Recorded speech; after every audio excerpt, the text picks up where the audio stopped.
The following is a presentation of Fox Sports. We are Fox. We are the Lions.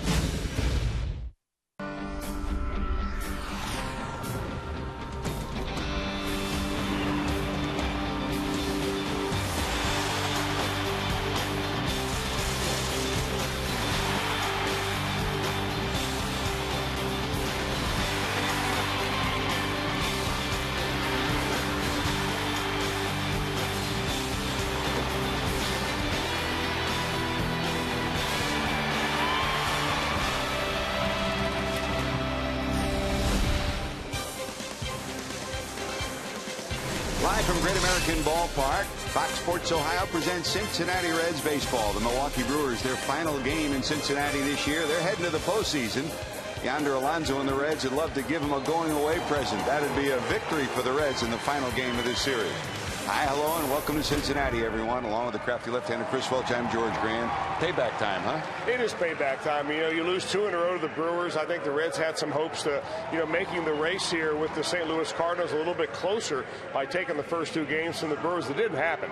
And the Reds really need a win tonight after getting beat up the way they did last night, 10-1. You don't want to have that taste in your mouth for very long. Reds had hoped to give Dontrelle Willis his first victory today. Willis back spasms today. He's been bumped from today's start. He'll probably start tomorrow. So that means that Matt Maloney will get the ball for the Reds. And Chris Maloney this year became the all-time winningest pitcher in Louisville history. He had a good year down in Louisville. You know, a surprise start like this for Matt Maloney might be the thing that would really help him, because he's anticipating a start tomorrow. He's kind of concerned about it. You wonder how you sleep the night before a big start like that for him. Individually, it is a big game. So all of a sudden, about an hour and a half ago, Brian Price went up to Matt Maloney and said, hey, guess what? You're starting today and not tomorrow. So it's too late to get nervous. It's too late to miss sleep. And I think that Matt Maloney will probably go out there, and if he pitches anyway like he did down in Louisville, he'll have a pretty good time today. Even though this Brewer lineup has swung the bat very well, he's got the kind of off-speed pitches to maybe get them off their stride. He'll face Zach Greinke. Greinke, of course, has had an outstanding year after coming off the disabled list.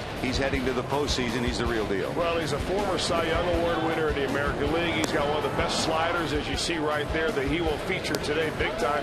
And he strikes out a lot of batters. So keep in mind the Reds struck out 15 times last night. Here you're facing today in Zach Greinke, the leader in the National League in strikeouts per innings pitched. So it may be a whipping, cool kind of swing and miss day for the Reds if he's got his slider working. So we got baseball coming your way. It'll be the Reds against the Brew Crew. When we return, we'll take another look at this showdown. Yonder, will he go yonder on this day?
descriptions of this game may not be disseminated without the express written consent of the Cincinnati Reds. Somewhat of an overcast day. What will we have in store for today weather-wise? Let's go to Michelle Boudelet for her forecast. A little bit warmer for the game this afternoon. We're looking at temperatures right around 71 degrees by first pitch with a mix of sun and clouds. A mix of sun and clouds by the 7th inning stretch and even towards the end of the game. What does that mean? We're looking at more clouds than sun for game time, but temperatures will be comfortable at 77 degrees. Thanks, Michelle. Usually a good luck charm for the Reds. We'll see if she can bring Yonder Alonso and the Reds a win. Yonder, Chris, he has shown that he can hit. You know, George, there are two guys right now for me in this lineup that I leave the concession stand line and I watch his at-bat. One, obviously, Joey Votto, because you know he's going to give you a great at-bat every time. The other for me is Yonder Alonso. I mean, I completely am amazed more and more every day when I watch this guy work the count, not chase pitches, and he's going to be something in the long run. Yonder's in the lineup today. It's the Reds against the Brew Crew. Coming up next.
State Farm agents are there when you need them. Find an agent or get a quote at statefarm.com. By your local Ford dealer. Drive one. By Cincinnati USA. Come for the Reds, stay for more fun. Book your trip at cincinnatiusa.com. And by Skyline Chili. When you're feeling good and hungry, it's Skyline time. Welcome back to Great American Ballpark. The last weekend home game of the season. Still 3 more games against the Astros, and the Reds will take to the road to take on the Pittsburgh Pirates, end the season at New York against the Mets. Let's take a look at Ron Renicke's starting lineup for the Brew Crew today. Corey Hart back in the leadoff spot. Carlos Gonzalez will get the start in center field, and Ryan Braun and Prince Fielder, boy, they are lethal this year. Both candidates for MVP in the National League. Ricky Weeks still nursing back after that injured ankle that kept him out for the better part of 40 games. Casey McGee will hit behind him. Betancourt will be the shortstop, hit in the 7th spot. Jonathan Lucroy, the catcher, bats 8th, and Zach Greinke, the pitcher, bats in the number 9 position. It was scheduled to be Dontrell Willis. Back spasms have scratched him from today's start. So the Mo Man will get the ball, Chris. Well, the Mo Man, how about that? Matt Maloney is the Mo Man. The Reds, of course, got him back in 2007 in exchange for Kyle Loesch, a trade deadline move that the Reds made with the Philadelphia Phillies. And, you know, I'm sure that when Brian Price went over to him today, he probably said, wipe the rust off early. Not today, not tomorrow, because he has not pitched all that much since he's been up here. In fact, he's only pitched one time. That was a relief outing in Colorado. So you have to give him a little bit of leeway as far as trying to get his rhythm, especially early in the ball game. This first inning, very important here to Matt Maloney. So they've traded left-handers from Willis to Maloney. And he'll face Corey Hart to lead it off. Hart in at 281, 24 homers, 55 knocked in. Zenke started the year on the disabled list. So did Hart. In fact, Hart's first game of the season came against the Reds the end of the month of April in Milwaukee. He's hit around the lineup, and with Ricky Weeks out of the lineup, they've bounced people back and forth from this leadoff spot. Niger Morgan gets most of the starts, but Hart's in there today. This is slapped to the right side and out of play. For Matt Maloney, this year he became Louisville's all-time leader in wins, 39, and in starts, his last start in Louisville this year was his 86th. Also, he's the strikeout and innings pitch leader, over 500 innings pitched as a Louisville AAA player. So he knows all the restaurants, he knows all the places to go, and he said, you know, I'd like to be in the major leagues, but there's no better place to be if you're going to be at AAA than in Louisville, and he sure is right. That's fouled off again. And Chris, that's about where he'll be with his fastball, 89, 90 miles an hour, about where he'll top off. Well, you describe him as crafty. I think that's the best way to do that. He's a fly ball pitcher, which in some ballparks may give you reason for concern. But for him, he's got to get that changeup down and away for right-handers to be able to swing over the top of it. Towards the alley. It will take one hop, go to the warning track, and Hart will start it off with a double.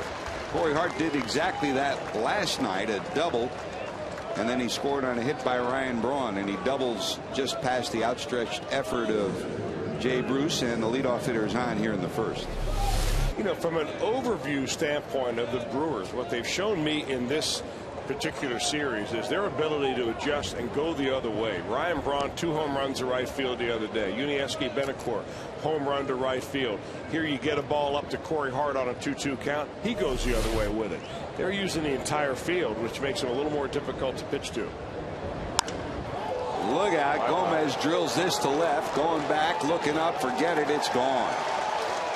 Carlos Gomez, 7th homer rather of the season, puts Maloney in an early hole. Well, I know what Matt Maloney was trying to do right there.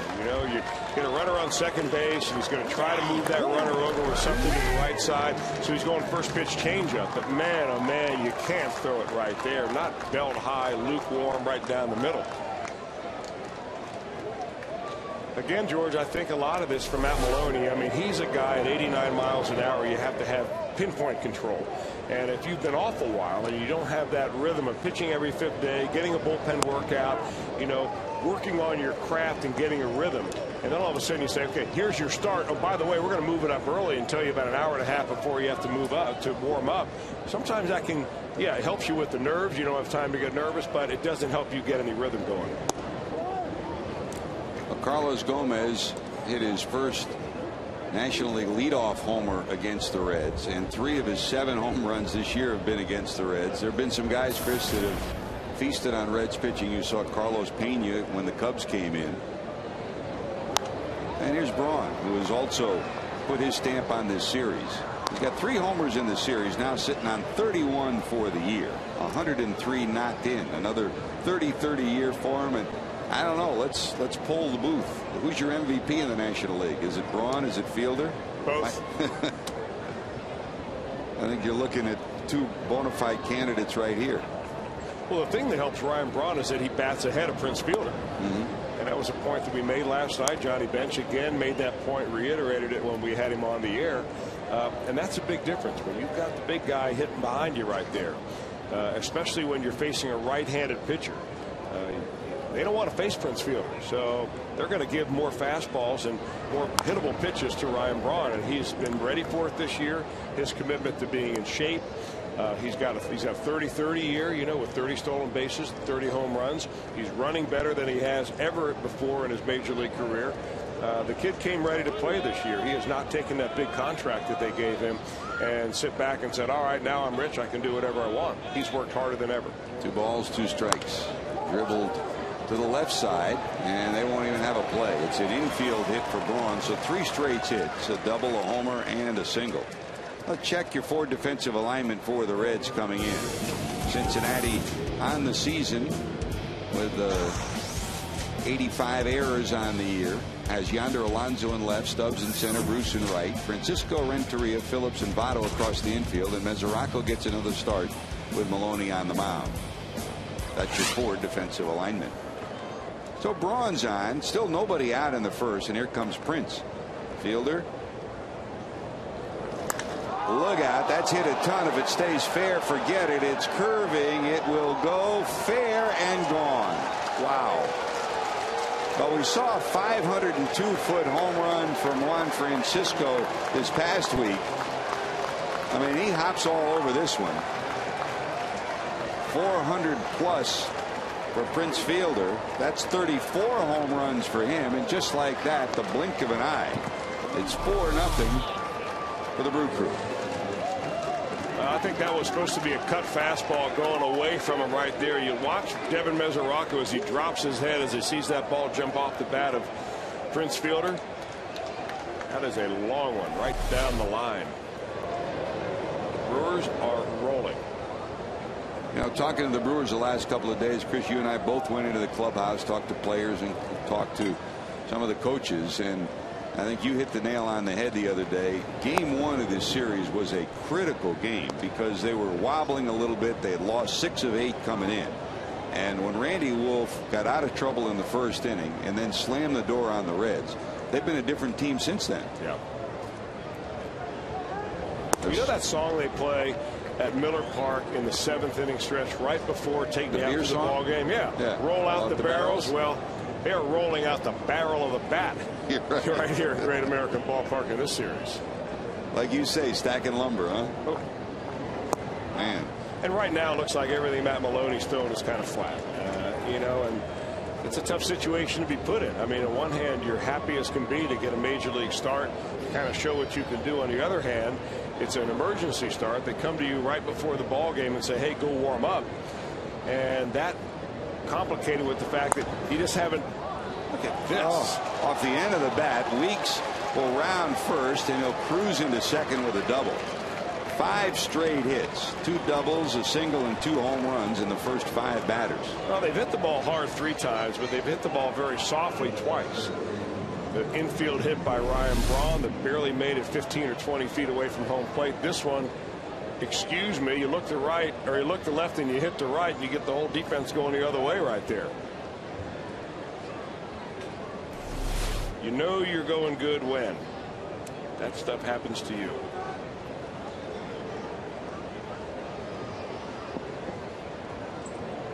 Puts that kind of a look on a manager and pitching coach's face, huh? Here's Casey McGee in at 230, 12 and 66. This one looped into right over as Bruce. He's got it. Weeks will hold at second. And there's a cheer from those here. There's your first out of the first inning. Boy, great crowds this weekend. 39,766 last night. 32,000 game 1. Another good crowd here today. And Chris, I think you walk around the park, and we were talking about when the game ended last night. They're still talking about yesterday the love affair that Reds fans had with Johnny Bench, and the love affair that he had with the day. You could really tell it. The day touched him yesterday. Well, you're right, and I think that conversation and love affair will be going on for a long time, given the fact that that's such a beautiful statue, and the Reds did it in such a first-class manner. I mean, it's worth driving down to the ballpark just to take a look at it. Ball game here at the park or not. Come on down, take a look at all the statues. It's quite grand. Johnny Bench Way right behind the ballpark, named yesterday too. Pretty special day. You should have given us a little card so that if we get picked up for speeding or running a red light on there, we could just flash that Johnny Bench card and get a kind of a get out of jail free card.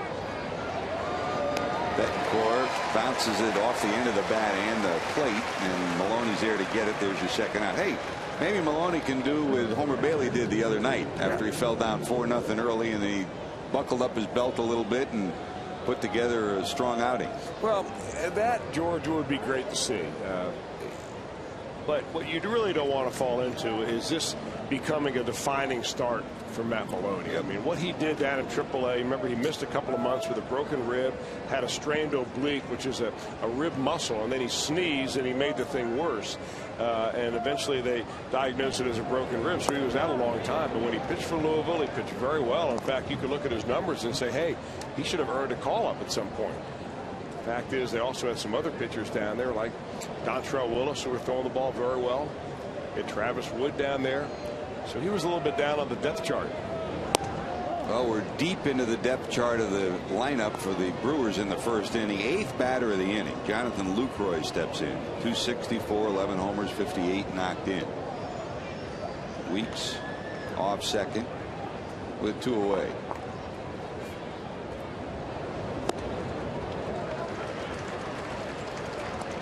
Well, if there was any edge, you got to figure it's taken off for Matt Maloney now. He can just get down to business. A lot of times the energy of the ball game goes like this. You give up a lead to the opposition, and then their offense kind of goes to sleep. So it might be easier anyway right now for Matt Maloney to throw up some zeros from here on, you know, than if he's in a tied ball game. 1 ball, 2 strikes. Problem, though, the Reds face is that they're facing one of the better pitchers in the National League, in Zach Greinke. We haven't even seen him take the mound yet, but this guy has been dominant in many of his last, 12 or 13 pitching outings. I mean, this guy is throwing the ball as well as anybody in the league right now. So you give him a 4 spot as a lead, and it's a tough thing to swallow. Took 6 great innings against the Reds back in May. And you head to the postseason, and Greinke in the on-deck circle right now.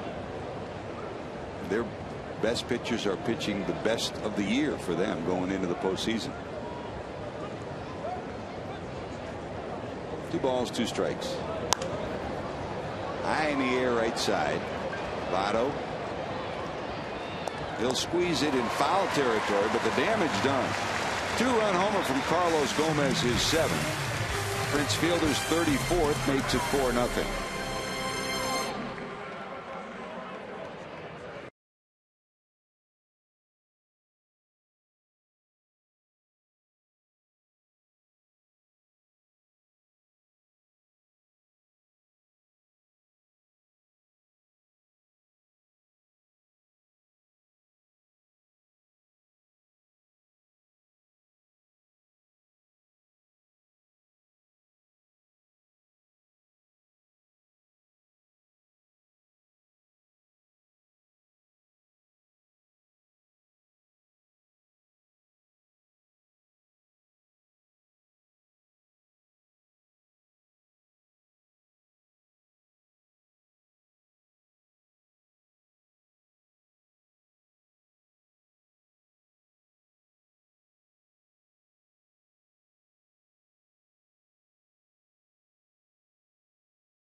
Trail 4-0 as we go to the bottom of the first. Here's Dusty Baker's starting lineup. Brandon Phillips back in the leadoff spot, searching for 300 on the season. Edgar Renteria bats second. Votto and Bruce will follow. Yonder Alonso's finishing strong. Francisco back at third. Drew Stubbs back in center field. Mesoraco, as he did down at AAA, catching Maloney, hitting in the 8th position. That's your Cincinnati Reds batting order. And here's Zach Greinke. Cy Young Award winner 2009 for the Kansas City Royals. He went 16-8 that year, earned run average right around 2. And a dominant pitcher as far as strikeouts goes. And right now he's leading the National League leaderboard in the category of strikeouts per 9 innings. 14-6 overall. His last 13 starts, he's given up 2 runs or fewer in 12 of them. So this guy is right on top of his game right now.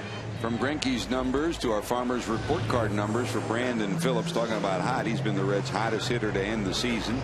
All-star for the 2nd time this year among second basemen. Outstanding defensively. And how about these numbers, Chris? Pretty impressive. 344, 5 homers, 16 knocked in, starting in the leadoff spot. So he's been there for the Reds since he moved to the leadoff spot in Washington last month. Brandon leads it off. Renteria and Votto to follow.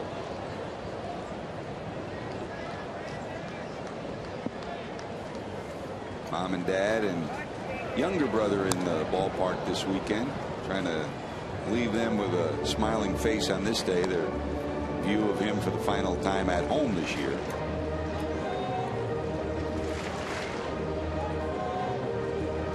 So when you add it all up, the last month since he moved to the leadoff spot, inserted in games and wherever he's been, 344.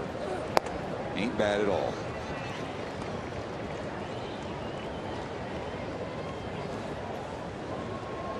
And it's hard to imagine, but he's been even better defensively this year than he was last year. You know what?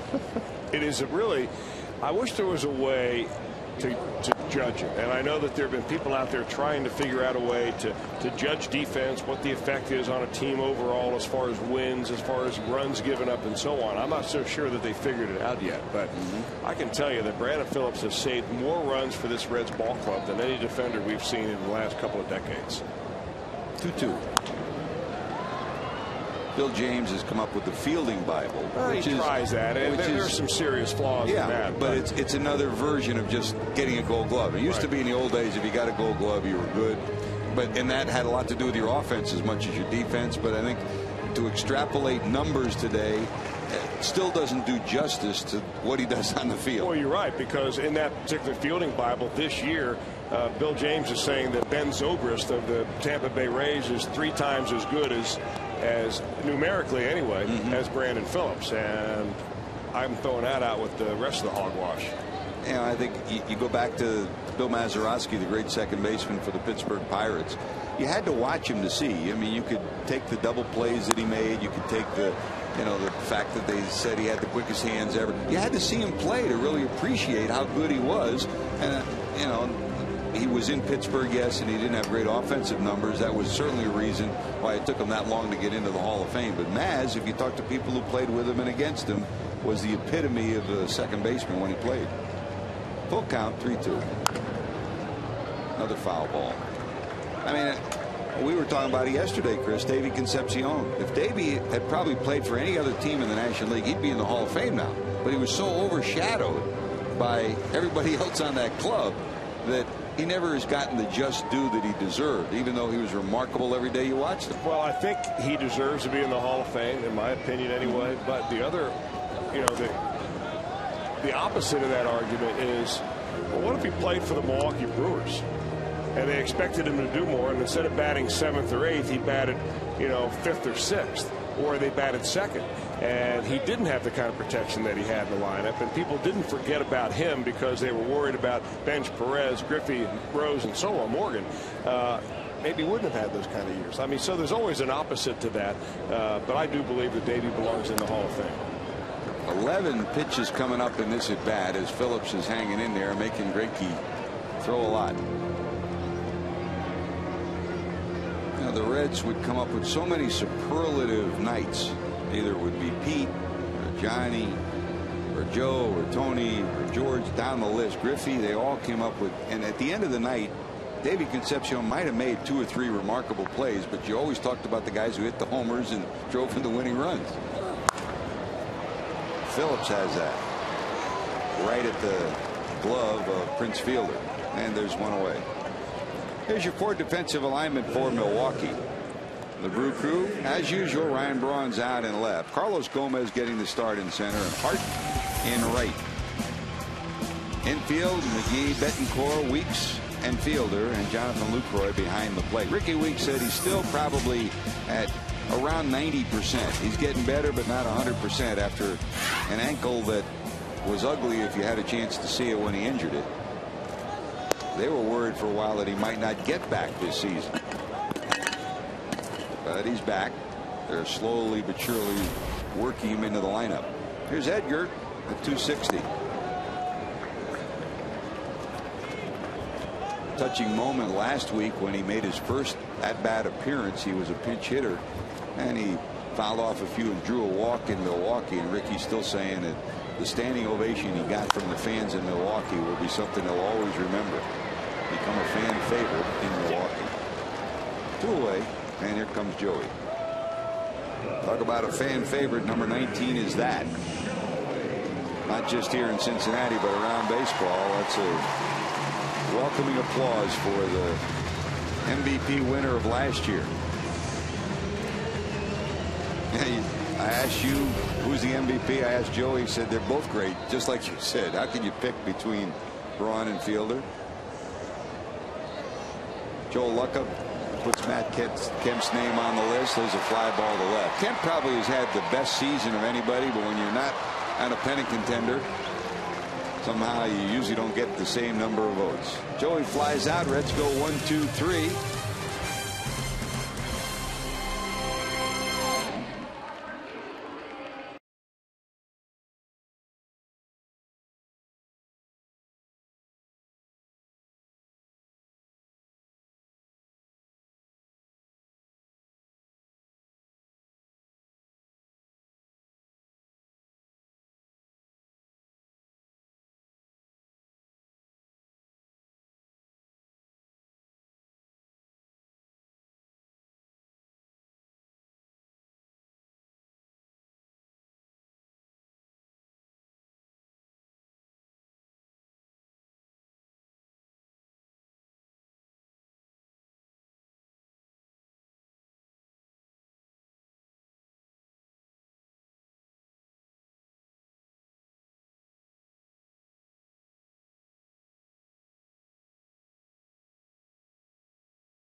And that's a serious statue. Nice job, Tom Teixeira. And a nice job for Johnny Bench and the Reds family yesterday. The statue unveiled, the street unveiled, and Johnny Drunk took every moment of that day and soaked it in. Line drive to the third baseman, Francisco, and Greinke lines out for the first out of the second inning. Your storyline is brought to you by Elk & Elk. Serious lawyers for serious injuries. Dial 1-800-ELK-OHIO.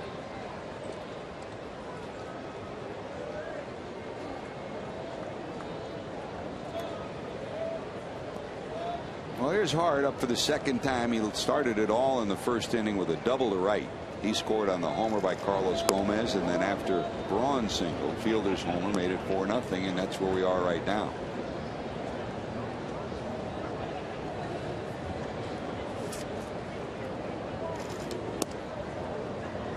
Start of play today. The Brewers a 6.5 game lead over the Cardinals. They added a game to that bulge yesterday. The Reds 15 back. The Reds now 4 games under 500 in their quest for 500 for the season.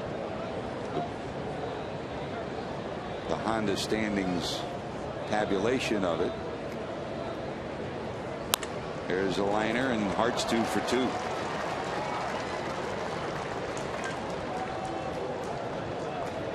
In the 89 victories that the Brewers have, of that number, they are 52-23 at home. More wins than anyone except the Philadelphia Phils, who also have 52 victories.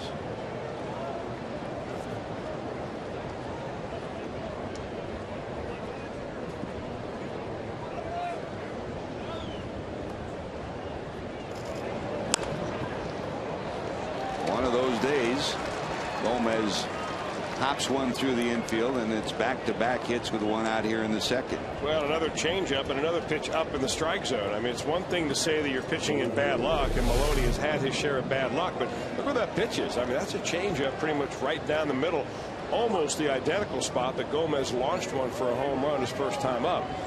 Matt's got to figure out a way to make an in-game or an inning adjustment to get the ball down around the knees. I mean, this guy just cannot live belt high. So 2 on, 1 out. Here's Braun, who singled in the first and scored on the homer by Fielder.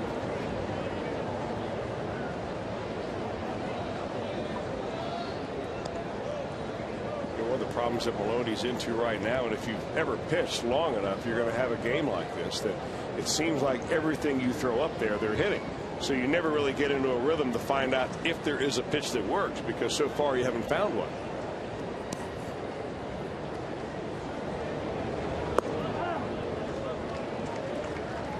Johnny Bench always tells the story about the first game he caught for Tom Seaver, when Seaver came over from the Mets, and the first inning came up.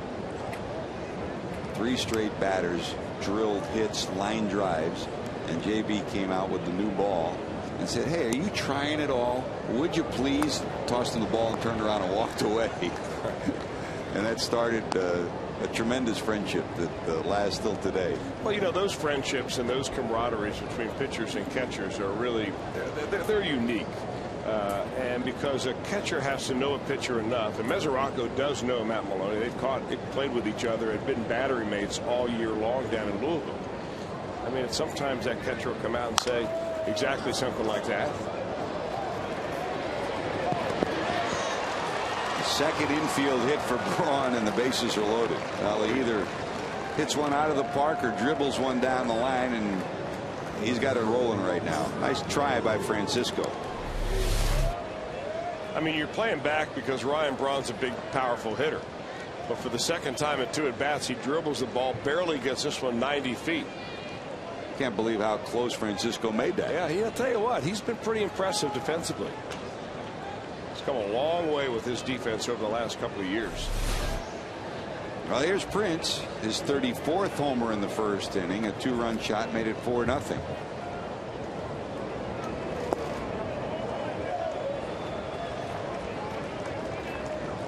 Did he go? Yes, he did. Strike 1.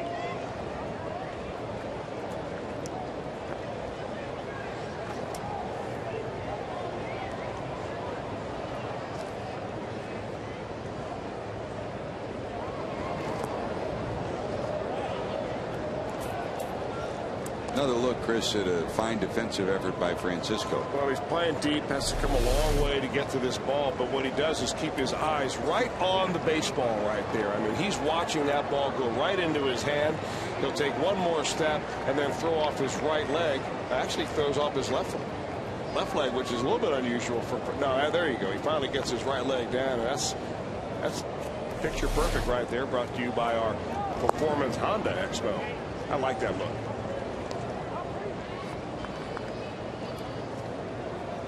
So what do you do at third base next year, George? You have Scott Rowland coming back saying he's going to feel better than ever. You got Juan Francisco. That was the way it was supposed to lay out this year. But unfortunately, injuries to both those guys have mirrored each other as far as, you know, the time-wise. Made Dusty Baker go to plan C and plan D. I don't think there's any doubt you'd love to see Francisco's power in this lineup, but I really believe the Reds need Scott Rowland still. Need him to be the Scott Rowland that he can be. Well, the win-loss record with Rowland in and out of the lineup doesn't lie. Yep. I mean, they're much, much better when he played. And I'm not taking anything away from what Miguel Cairo did. I mean, this guy's an absolutely super sub. And Scott has said the shoulder feels better than it's felt in a long time since this surgery. And if he can come back, and again, you would hope, you wouldn't call it a platoon, but you would hope that there would be a window for Francisco to get significant at bats and Scott to be a significant contributor on the field and off. Just as the Reds do not want to lose his presence, the Brewers don't want to lose Fielder's presence either. There's a bouncer down to first. They'll come to the plate, get one, back to first. into right field, and another run's going to score. They'll hold Braun at third. An error on the throw from Mesoraco rocketed into right field, and that allows the run to score. They get the out on the force play at the plate on the 3-2, and here's another look. Well, a rookie mistake right here by Devin Mesoraco. Now, he thinks he's got Prince Fielder, but what he doesn't really have is a great throwing lane.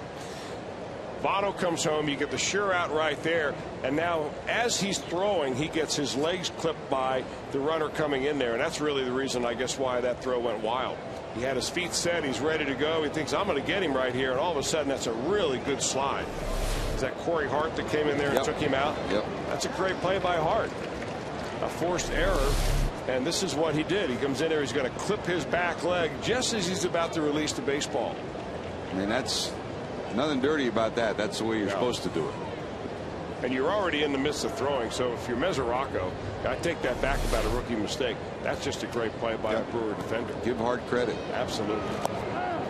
We're talking about great coaches, coaching coaches, and that was, you draw that up, the play is catch, clear, and throw, and he caught the ball. He was clearing from home plate to get out and throw it, and it was only the 6'5" stretched effort of Corey Hart that clipped his foot.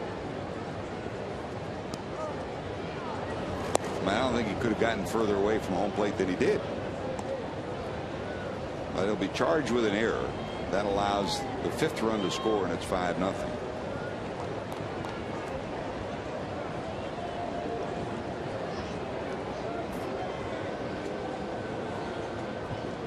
And the runners at second and third.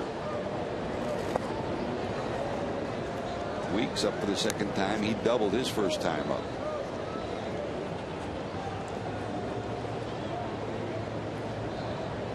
Yeah, Chris, you talk about numbers and watching the Brewers as we have over the last couple of years. And we all know the story that this is Prince Fielder's last year under contract. There's another base hit. This one to left. Over is Alonso. 1 run will score. Here comes Fielder. He'll score as well.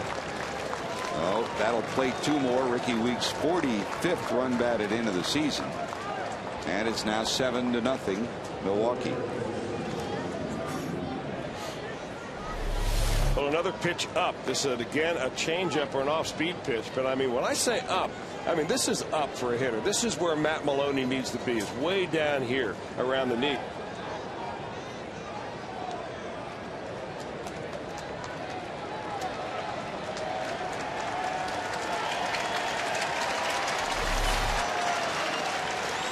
Long walk by Dusty on his way out to the mound here in the 2nd inning. The only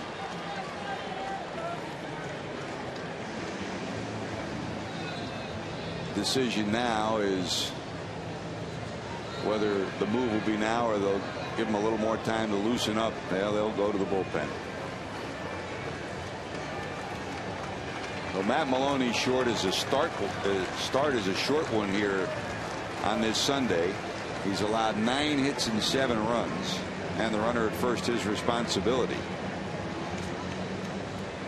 Sam LeCure is on his way in, and while the pitching change takes place, it's time for a Skyline Chili call to the bullpen. You're watching Reds baseball on Fox Sports Ohio.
And the Reds are on the short end of a 7-0 score.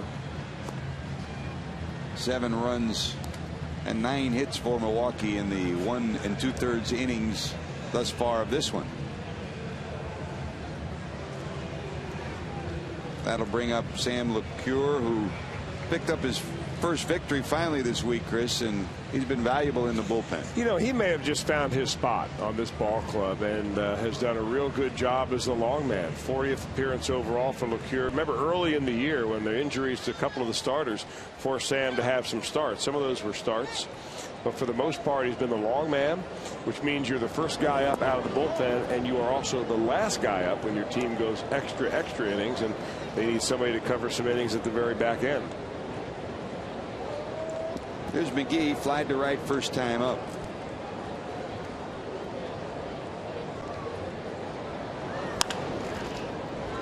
Francisco will gobble it up, get the out at second. They'll get Weeks. That'll end the inning, but the Brewers rack up 3 more. 4 in the first, 3 in the second. Ricky Weeks and the Brewers lead at 7-0.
The latest from our columnist as the Bengals head to the Mile High City and the Buckeyes story from South Beach. It's on FoxSportsOhio.com, presented by 1-800-SAFE-AUTO and SafeAuto.com.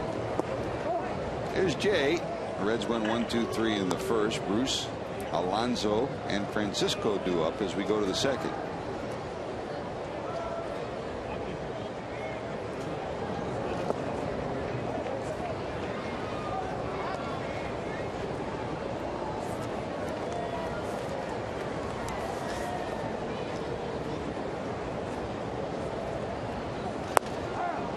General manager's job is to prepare a team in the offseason and then adjust to what you need during the season. I mean, the Reds did that very well last year while Jocketty put the team in position to win the division, and Doug Melvin has certainly done that this year.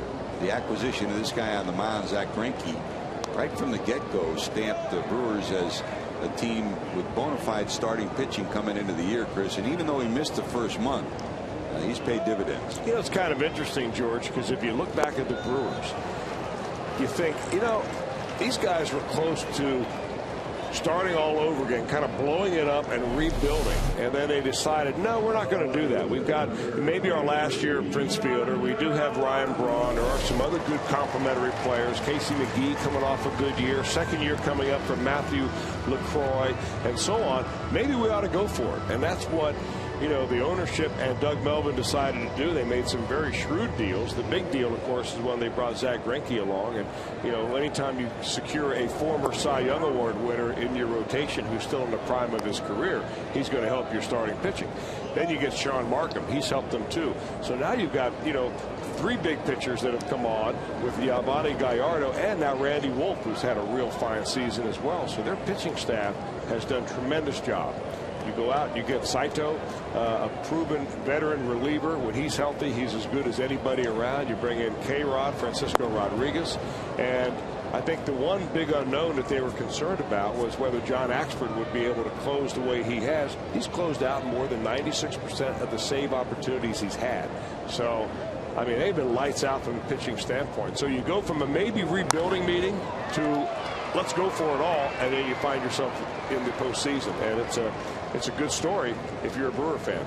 And that's, you know, the preseason part of it was one part. The in-season, you mentioned Axford, and you still don't know until you get to crunch time if, you know, the train comes off the track for a closer. Things can go south pretty rapidly, but they wanted something to bolster the tail end of that bullpen. They went out and got Frankie Rodriguez, and that's worked on the field, and it's worked in the closer's role, too.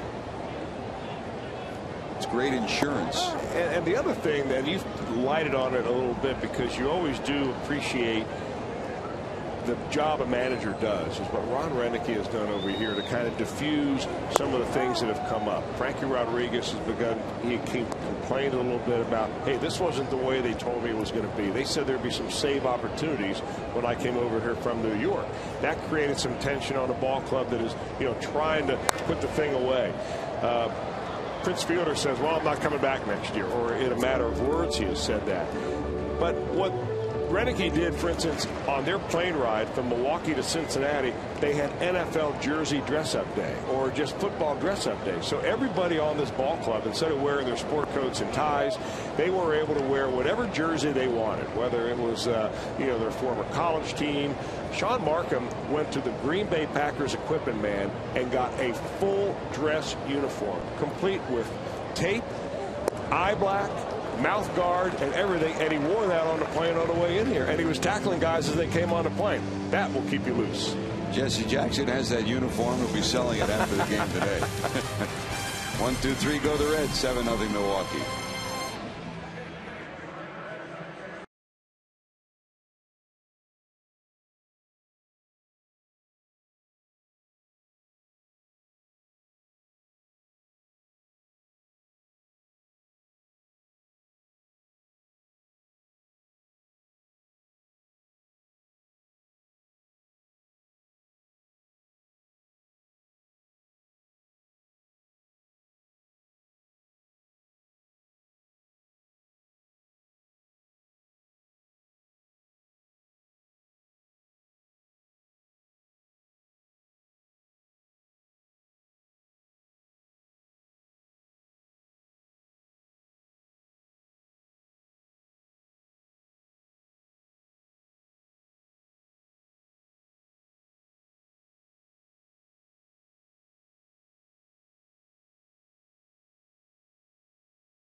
Oh, what a night. It was a special night last night at Great American Ballpark, a special day for JB. He's just so shy. I just wish he wasn't so shy. What a day. What a day. Here's Unieski Betancourt, the shortstop, to lead it off as we head to the top of the third. He bounced out first time up.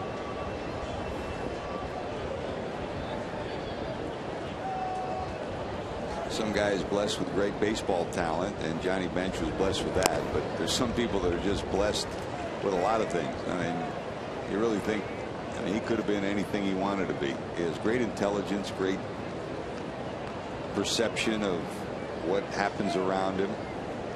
Not a Hall of Famer for nothing. 2 balls, 1 strike.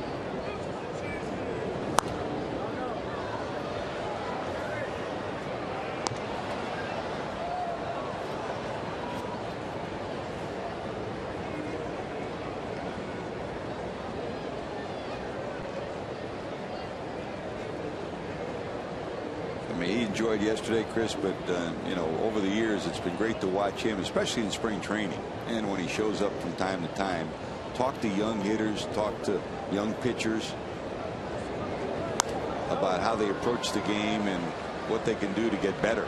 I mean, having him around is a great value to any organization, and especially to this one. Well, some of these guys, of course, weren't even alive when the Big Red Machine was playing. I mean, not necessarily in their diapers or in their preschool years. They weren't even born yet.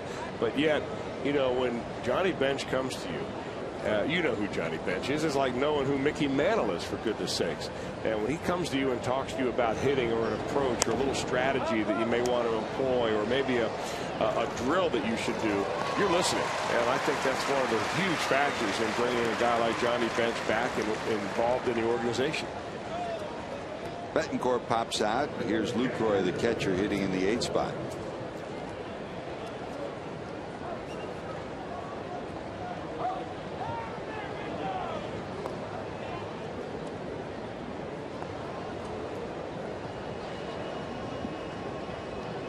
Cardinals don't play till tonight at Philadelphia in that battle in the division and for the wild card. The Atlanta Braves and Mets are underway in Atlanta, scoreless in the 2nd inning.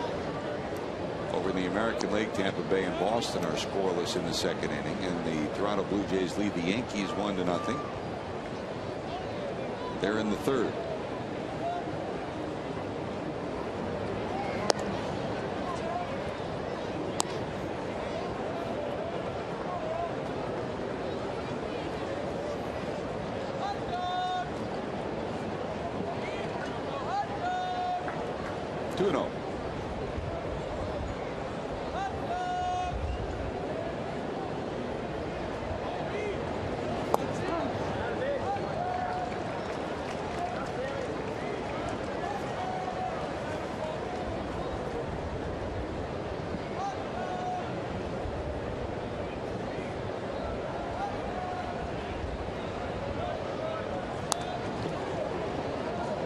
You can add Lucroy's name to that list of players who started the year on the disabled list.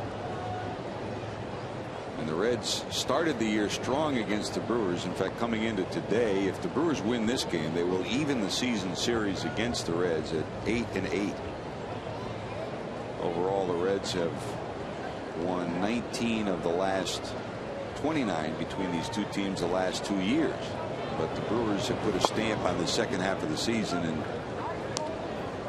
come back from a point in time where it looked like the Reds had the Brewers number. Well, they did, especially when they played here in Cincinnati. And the thing the Brewers were able to do, though, and I think the rest of the National League Central helped out by not separating themselves from the Brewers when they had a chance early in the year. When the Brewers were unhealthy, I mean, they had some guys on the disabled list, when their pitching staff was rough, before Greinke came back, when Markham wasn't throwing the ball that well. I mean, the rest of the division had a chance to begin to put them in the rearview mirror, and they didn't. The Reds and the Cardinals, and you know they were kind of battling each other so hard. You throw in the Pittsburgh Pirates, who had a great first half, and all of a sudden they're beating everybody else up, and no one can separate themselves. And that's all of a sudden August rolls around, and the Brewers say this is our time, and they roll out the barrels. Here comes Bruce, long run. He'll get there, and they'll squeeze it. 2 away, and here comes Greinke. They're looking for a place to hold your next special event, whether it's a wedding, graduation party, or company party. Let the Red Special Event Department make your event an unforgettable one. For more information on how to book your next event at Great American Ballpark, call 513-765-7065 today. Hey, you know, I've been up to some of these events in the wintertime, George, up here at the Champions Club and some other places they have in this stadium. And I mean, they are memorable. It is just, they do a first-class job on all the catering. The food is outstanding. The service is great. It's a fun place to visit. I don't care if there's icicles hanging off the windows or not. I mean, it's a really cool place to have an event or a meeting, a party, or all of the above. I like to combine them all, actually. On a regular basis. You know, it's become a great destination. I mean, during baseball season, you know there's a reason to come here. But, you know, between the Hall of Fame and the gift shop and the ability to hold a function here. Yeah, it's not like this place closes up and locked up tight all winter long. I mean, it's ongoing and makes you think baseball, and that's not a bad thing to do. No balls, 2 strikes to Greinke. Brandon Phillips is there. He'll take care of it. And it's a 1-2-3 for Sam LeCure. Well, let's see if the Reds can start chipping away at this one. Drew Stubbs due up when we return.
Coleman Lucas from Cincinnati, who currently owns a Toyota Camry, will win this beautiful new Tundra on display at Great American Ballpark. Register for your chance to win at an upcoming game by seeing your Cincinnati and Northern Kentucky Toyota dealers.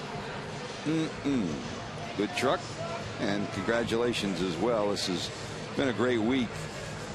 Even though no one has hit the Toyota or the sign this year, the Warren County Sheriff's Department won the drawing on Friday night, and thanks to the Toyota dealers, they'll be 1 Tundra richer for the Sheriff's Department. Here we go to the bottom of the 3rd. Drew Stubbs will lead it off. Evan Mesoraco will follow, and then the pitcher spot. Don't forget, when the Reds get it done this season with a run batted in, that means another $25 from Shakely for the Reds Community Fund. Shakely, it's done. And on this Fan Appreciation Day, all of us at Fox Sports Ohio lend our thanks to a great list of advertisers, sponsors, and people who have helped make Reds baseball and the Reds season, not just on the field but off the field, a successful one. It's, you know, I think yesterday was another example of that. The way the community came together, the way the Reds came together, the way support for the bench statue came together. And it's so true that it's all part of an effort that's been a rebirth of baseball here in Cincinnati. Yeah, Chris, you mentioned this ballpark. You know, I mean, there are great memories, and I think you and I said this at the final game at Riverfront Synergy Field, that, you know, a stadium is a cement structure, and it's the fans and the people that make a stadium and a franchise. But you never had the feeling that Riverfront was home to the Reds, because there was never a Red stamp to it. But this is home to the Reds, and it's become that way as Stubbs strikes out for the first out of the third inning. The Reds have a home, and they're celebrating that home with the likes of retired numbers and statues. Well, you know, back when Riverfront Stadium was built, there were a number of stadiums throughout baseball, especially in the National League, that you shared them with the football team. I mean, back in those days, cities wouldn't build two stadiums, so they would build one. It would be a multi-purpose stadium. You'd have concerts in it, tractor pulls in it when you didn't have the major sports in it, and that's just kind of the way it went. But nowadays, you know, it's more trendy and better to have a stadium built for the purpose, and this is nice. I mean, I really enjoy coming here, and I don't think I've ever talked to anybody who's come to a ball game at Great American that just didn't say, man, this is a great place to watch a game. And it's gotten better and better every year. They keep doing more things to it. They keep bringing in more different types of concessions, little areas for kids to be in, more non-game things that people can be interested in before and after the ball game, and concerts and so on. It's a good place. When I left the ballpark last night and headed back downtown, it was tremendous. I ran into one lady from Baltimore, Maryland, and two people from Germany who were here for Oktoberfest, and they came to the game, and they just said, we just want to tell you that we love your city, and we love the way people have welcomed us here. I mean, the two people from Germany never had been to a ballpark before, never been to a baseball game. They have had a wonderful trip to Cincinnati this weekend.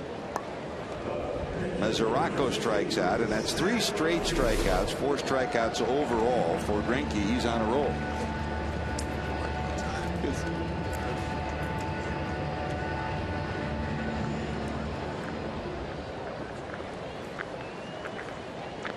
Well, Greinke's on a roll, and here comes Sam LeCure. LeCure out of the bullpen, getting his first at bat. And we talk about getting a win for Dontrell Willis, Chris. He finally got his first win this week. For a guy that's worked hard out of that pen, it was a nice day. Well, you know, pitchers can't control when they get wins and losses. All they can do is keep their team in the ball game, and especially when you're a reliever, sometimes you come in there and you get those vulture wins. You know, you pitch a third of an inning, and all of a sudden your team scores 5 runs and makes you the winner. There are some guys that have gone to arbitration with a whole bunch of those vulture wins and smiled all winter long about it. That was Phil Regan was the first vulture, wasn't he? The old Dodger pitcher. That's down low.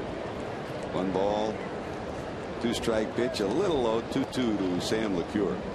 Special weekend here for Johnny Bench and for the Reds. The final home weekend of the season. The Reds will host the Astros for 3 and then head to Pittsburgh and then New York to wrap up the season. Been a long time since you ended the season in New York, huh? I can't remember when. And it's kind of odd, really. You would think that with an even number of teams in this division, in the Central Division, that those teams in this division would end in a game against each other. Just didn't lay out that way this year. 4 straight strikeouts, 5 on the afternoon for Sam LeCure. When we return, we'll visit with the great Larry King after this.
proudly serving America's restaurants, schools, retailers, and our military around the world. JTM Food Group. By your Cincinnati and Northern Kentucky Toyota dealers. For a dealer near you, visit viatoyota.com. By Geico. 15 minutes could save you 15% or more on car insurance. Visit us at geico.com or call 1-800-947-AUTO. And by Moneyball, starring Brad Pitt. In theaters September 23rd. Rated PG-13. Great to have you back at Great American Ballpark. The Brewers 4 in the first, 3 in the second, lead the Reds 7-0. And what a great pleasure for us to welcome an old friend and a man who really has been so much of a paramount person in our broadcasting world in the United States and around the world, the great Larry King. Larry, they say you retired from CNN, but you're never retired. You're going stronger than ever. Yeah, I don't know. I never should have. Retirement is, what am I going to retire to? I don't know. I'm sorry. There's days I'm sorry I left. When a big story breaks, yep, you want to be there. They kill Osama bin Laden, or there's a tragedy in Japan, or Mubarak is arrested. I want to go to work. And the Kardashians I could miss. Someone's asked me, what's it like? I said, it's really mixed emotions. There's good days when you don't care if you don't go in, and bad days when a great thing happens and you want to be there. It's like watching your mother-in-law go over the cliff in your new car. It's the best way to put it. But baseball is my salvation. I grew up with baseball. I was at Jackie Robinson's first game when I was 14 years old at Ebbets Field. I interviewed him before he died. My kids are 12 and 11. And we have season tickets to the Dodgers, and we must go to 60 out of 81 home games a year. Although, as I said earlier, I'm not going to renew for next year because of the ownership situation. This is a terrible scene. A shame. In L.A. in a great franchise like that. Why don't you buy the club, Larry? I'm with a group that would potentially be one of them. I'll be a very, very, very, very, very minority owner. But there's a lot of people who want to buy that team. I think they'll go for $1 billion. With that, the land is worth so much. That's pocket change for you. He does. George. He's got that Jewish envy, George.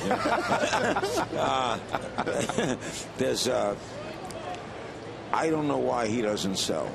I have no idea. He's the least popular person in the city. You never see him out.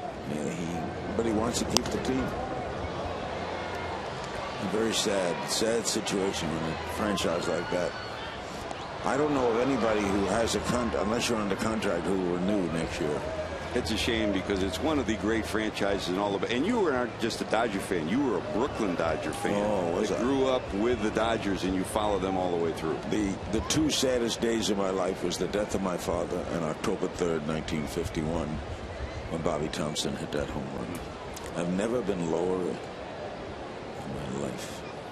We're visiting with Larry King. Carlos Gomez, big swing to left. Yonder Alonso going back at the warning track in the corner. He'll squeeze it. Larry, what makes this game so special, the game of baseball? Boy, you could list 1,000 reasons, 1,000 things. There's no time limit. It's fathers and sons. It's intrinsic in our nature. It belongs to us. Whoever invented it. Bob Newhart used to do a bit years ago about Abner Doubleday calling up a game company, saying he's got a new game. And he describes baseball, and you crack up laughing like, but why is it a foul pole? Isn't it fair, Mr. Doubleday? Yeah. Why 4 balls and 3 strikes? No one ever asked me that. Why is it 4 balls and 3 strikes? This game, imagine if first base were 91 feet, yep, or the pitcher's mound were 61 feet. Yep. It's perfect symmetry. Someone was telling me, you come up to bat 10 times and you get 2 hits, you're in the minors. Get 3 hits, you're in the Hall of Fame. Good point. If you win 6 out of 7 games every week, and I win 5 out of 7, you will beat me by 43.5 games at the end of the year. And I think it all evens out. For every pop fly that drops in, a line drive is caught. You can't master it. No one ever hit 500. It's a team game that's also individual. You don't have to like each other. Yep. Tinker and Evers didn't talk to each other. Did not speak to each other. And they would run a great double play combinations. The Oakland A's, though, the Oakland A team years ago, they were battle. Sure. So it's just boggles your mind. It always has mine. And every time I go to a game, I see something I've never seen before. We all do. Something happens that's just weird. It's just the first time in this ballpark for you. Yeah, it is. I'm very impressed. You know, I guess a lot of improvements. I never heard that it was this. This is a very intimate, enjoyable place to be. It's very exciting. I never saw light standards like these. I like the ship in center field. That scoreboard's new, huh? Yeah. Mm-hmm. Beautiful. Last year. Beautiful scoreboard. This is a very quaint. It's a ballpark typifies the city that harbored the first major league team ever. You're in town to deliver a message tonight. Well, I don't deliver a message. I just talk. I try to tell funny stories. I don't speak seriously. It's for the Jewish Federation, and they were kind enough to invite me. First thing I asked was, "Is there a game that day?" You knew that. And I've thrown out a lot of first pitches, but this is the first time I ever brought up batting order to the umpires. And that was a thrill. It's always a thrill to just be a part of this scene. I mean, look at this scene. Now, they tell stories oftentimes when the lineups are exchanged. Did they tell any story, or did you tell any stories today? Well, they were kidding the guy with the Reds that he's from Jersey, and when's he going back? Todd Frazier brought the lineup guard up. When is he going back to Jersey? One umpire, he owes him 3 days vacation that he's got to get back, so he's got to go here. And then I asked them, on the third day of a series, you don't have to go over ground rules, which is true. They do the first day. So I asked what the biggest problem this ballpark presents, and they said fan interference. Yeah, true. There's a lot of fan interference here. Who knew? Larry, thanks so much for joining us. Great seeing Why don't you pitch again? Thanks for all you've done. George. Thank you. Thank you, George. George. Jewish. Be Jewish. I got you.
For Fox Sports Ohio's Reds Fest, presented by PNC, December 2nd and 3rd at the Duke Energy Convention Center. Don't miss your chance to see your Cincinnati Reds. Always one of the highlights of the offseason. Reds Fest coming up at the Duke Energy Center. Great to visit with Larry. And that's a true baseball fan, Chris. Well, you're not kidding about that. I've got to somehow dig up that little thing that Bob Newhart did about baseball. Yep. Maybe we can find that on YouTube or in some archive somewhere. But I bet that is funny and worth revisiting at some point. Good tech talk. use that to string off on a tech talk. If someone could finally answer the question why they are called foul poles, I may retire from tech talk. No, that'll never happen. I tell you, it's been great for me. I mean, over the years, you know, when you started those, you know, it's been great to think back and look at the guys that you've had on, number one, but number two, the areas of the game that you cover. I mean, everyone, if you're a young player or a coach, a youth coach, it's a great example of how to play the game the right way. And that, I mean, we do games all the time, but teaching young people to play the game the right way is something that's been, you wanted to do that your whole career, from when you had your thinking pitcher report that used to come out on a monthly basis. Yeah. That's kind of neat. Well, you know, George, it's kind of got giving back. I know that my dad gave me an awful lot, in addition to the love of a father, but information about baseball. He never was a great baseball player, but he was a student of the game. He was a Brooklyn Dodger fan way back in the day, and would tell me stories and so on, and try to get me interested in it, and try to teach me the right way of playing. And, you know, really right from a lot of the summer league coaches that I had here in Cincinnati, that this has got such a great amateur baseball base here, that you learn the right way to play. That's why, in my opinion, there are so many players that have come out of Cincinnati to become major leaguers, because they got good instruction early on, because this is such a hotbed for baseball. They understand the game, not just coming out here to be a fan. And so you try to give that back a little bit, and sometimes it takes the form of giving some pitching lessons here and there, or stopping in on an amateur baseball practice and helping out. The other way is do those tech talks. But Fox Sports has given me an opportunity to, and CBTS has given me an opportunity to, you know, do those tech talks over a long period of time. We've done more, probably somewhere around 600 of those now, and you know, Fox has been able to put them up on their website, and people can log on and take a look at them and do a little learning, because I learn something every time I do one of those. Oh, while all this is going on, Zach Greinke's been weaving a magic wand on this day. That's 6 strikeouts overall, 5 straight for Greinke. The last out of the second, 1, 2, 3 in the third, and he gets Brandon Phillips here in the fourth. Here comes Edgar.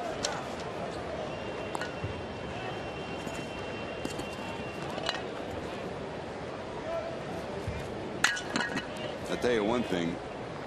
I mean, it's a 7-0 lead for Milwaukee, and the Brewers are smiles on their faces. One guy, his stomach is turning, and he is unhappy right now. That's Dusty Baker. He didn't like this one bit. Oh, yeah, you have a certain amount of pride. I think Dusty really wanted to see this ball club get to 500. 4 games under coming into this ball game makes it tougher and tougher, knowing you're going to face the ace of their staff in Zach Greinke today. That's why that game Friday was so important. The blow up yesterday was embarrassing to Dusty.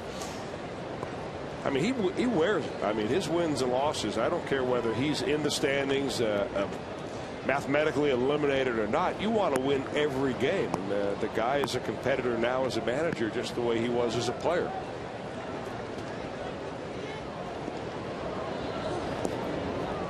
I think in no other sport either is it more important to have the pulse of a team and communicate with your team than in baseball. I mean, not just the 162 game schedule, but it's every day. It's 6 months of living together. And that's one of the reasons why he's been successful, because of the way he communicates that emotion. Full count, 3-2 to Renteria.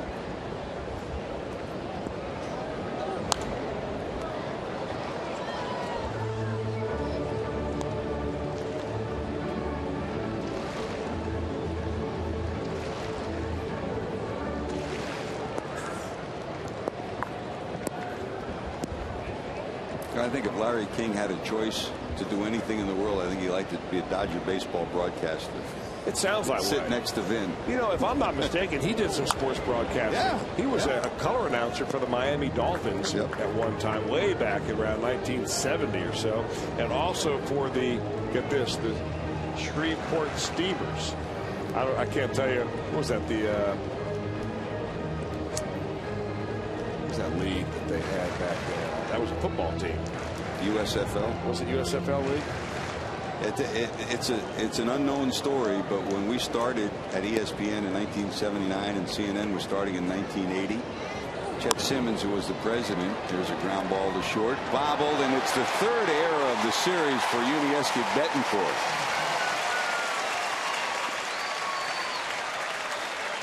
He's come up with a couple of brilliant plays, but 3 games, 3 errors for Betancourt, uncharacteristic for him this season. It just kind of laid out there, half swing by Renteria, just Bootzilla.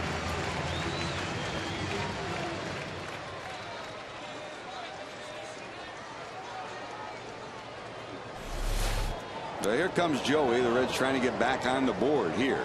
A window for the Reds with 1 out here in the 4th inning. But there was an offer made and a communication between Chet Simmons and Larry King to go to ESPN at the beginning. He could have been your partner as the first ever Sports Center host, huh? He went to CNN. It was a smart move on his part. There could have been George Grant live, and Larry King would have been sitting next to me here for 17 years. That's it. I would have been getting him coffee there, I'm sure. I kind of like the way it laid out. I do too. Larry King probably would concur. Yep. What a great career at CNN. It's outstanding. But a true lover of sports, no doubt. Only Larry King could work a Kardashian into our broadcast. That's up high to Joey. 1 ball and 2 strikes. Hey, Reds fans, if you're in the restaurant industry, let JTM Food Group help you with great tasting products for your menu. Inspired solutions, better results, JTM.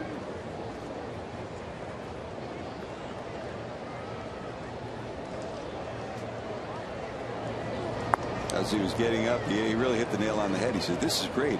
He says, "I'm seeing 3 of the 4 best players in the league." Meaning Albert was the 4th one on his list. All in 1 day. Well, he's got a pretty good one out there in L.A. Yep. In Matt Kemp. Monster year for Kemp.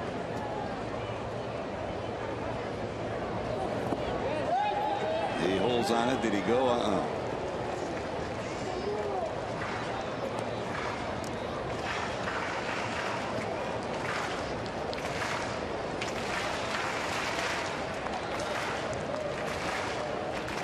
Full count to the Reds' Joey Votto. The Reds through 3+ have been whitewashed by Zach Greinke. First base run of the Reds have manufactured is via the error. That's a call, strike 3, and it's a strike him out, throw him out, double play, inning over. Rosenke still hasn't been blemished by the Reds as we head to the 5th.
for your iPhone, iPad, Android, or BlackBerry. Get live audio, pitch-by-pitch tracking, video highlights, and much, much more. Text @BAT to 318-26 or visit Reds.com for detail.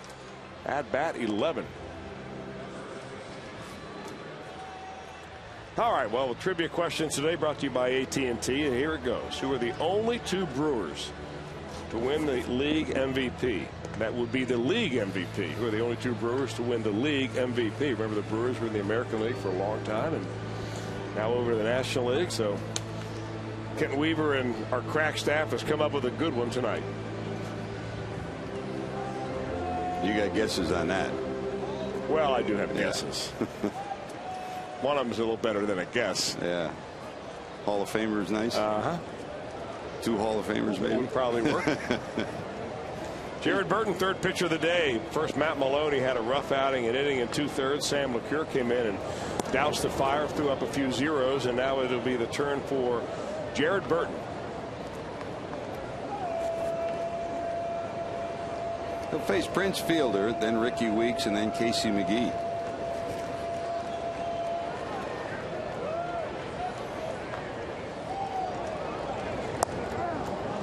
That's a strike, says Tom Hallion, the home plate umpire.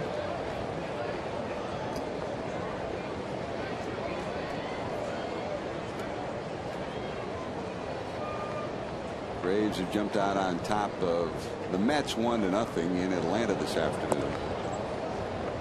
Cardinals play tonight at Philadelphia in the Sunday night game.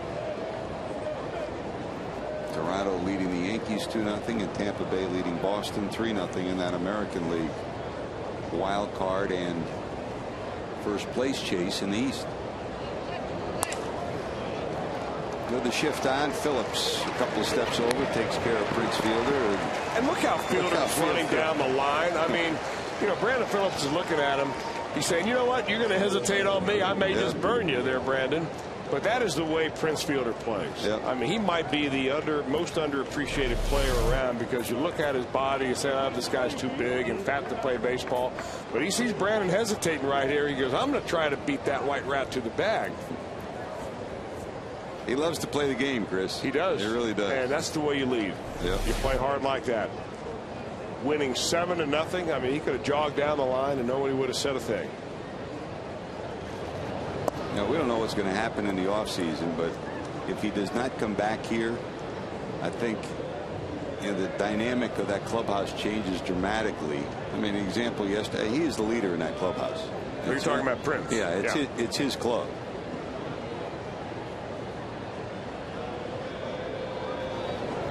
Well, I think it's his club, George, but any good clubhouse has several players to lead. I mean, you just can't have one guy, because if that one guy gets hurt and he's sitting on the bench, you can't be a leader anymore, and then where's your leadership go? So you have a little committee of guys who are mostly veterans, guys who are respected, but you have to have some of your superstar players be in that leadership group. And obviously Brandon for the Reds, Joey Votto for the Reds, and for the Brewers, you've got Prince Fielder. I mean, we've talked a lot about it, how, you know, Mark Kotsay and Craig Counsell have added a lot of leadership, but the man who drives the train in that clubhouse is number 23. And with him out of that clubhouse next year, the dynamic will change dramatically.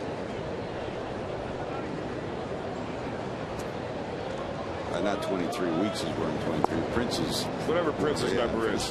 I'm not very good at remembering numbers. What's he got? 28. 28.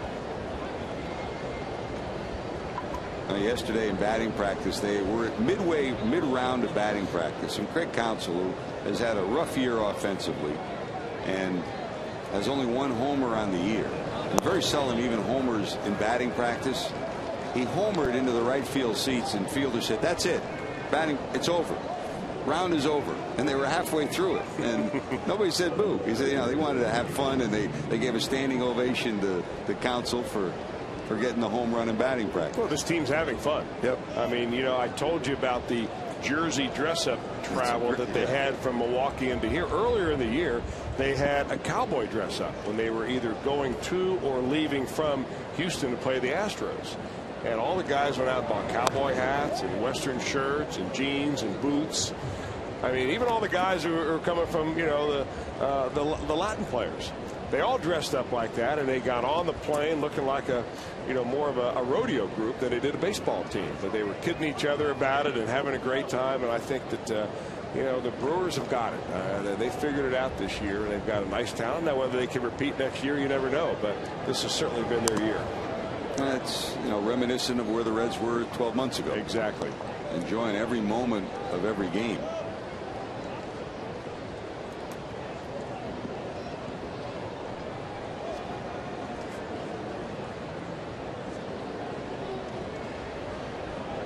There's McGee 0 for 2 with 1 out and 1 on after the walk to Ricky Weeks.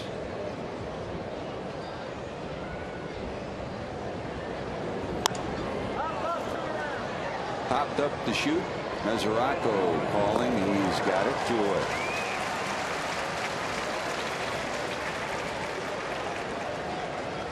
And here comes the shortstop, Unieski Betancourt, 0 for 2. You know, the lower 4 guys in this order have done absolutely nothing. But the top 5 guys, Reds haven't been able to get them out.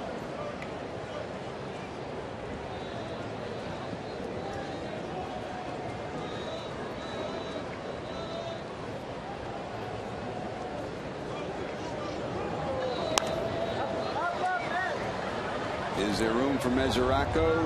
Nah, it'll be 3 rows deep. You ever notice that you don't see quite as good defensive catches in the diamond seats that you do like in some of the cheaper seats? Did you ever see that correlation before? Is that a product of fewer gloves, ability, or more alcoholic beverages behind the pre-game preparation that they've been making in there with that spread might have something to do with it. Well, that guy called it. Another souvenir. Put his hands up and the ball hit him square on the shoulder. No balls, 2 strikes. How many times did you line up peanuts with the kids? Well, he's doing it himself. Doesn't need any help there. Not often you see this back-to-back pop-ups to the catcher. Hard to do. Reds looking for some offense. We're going to the bottom of 5. Bruce will lead it off.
Night when Coleraine travels to Middletown to face the Middies. The high school game of the week kicks off Thursday night at 7 with Brad Johansson and Dave Lapham on the call right here on Fox Sports Ohio. Lapp and Dave will bring you all the high school football news you need to know. Brian Hunterman will be riding herd on that truck come Thursday night. Dave Bruce fouls this one to the right side. Great to have you with us here at Great American Ballpark.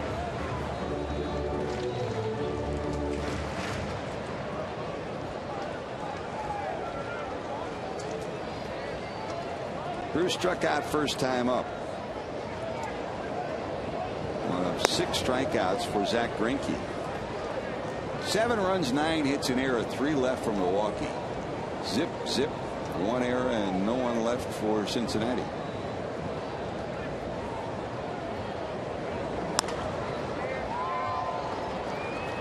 Fielder will shovel it to Greinke, and there's your first out of the 5th inning.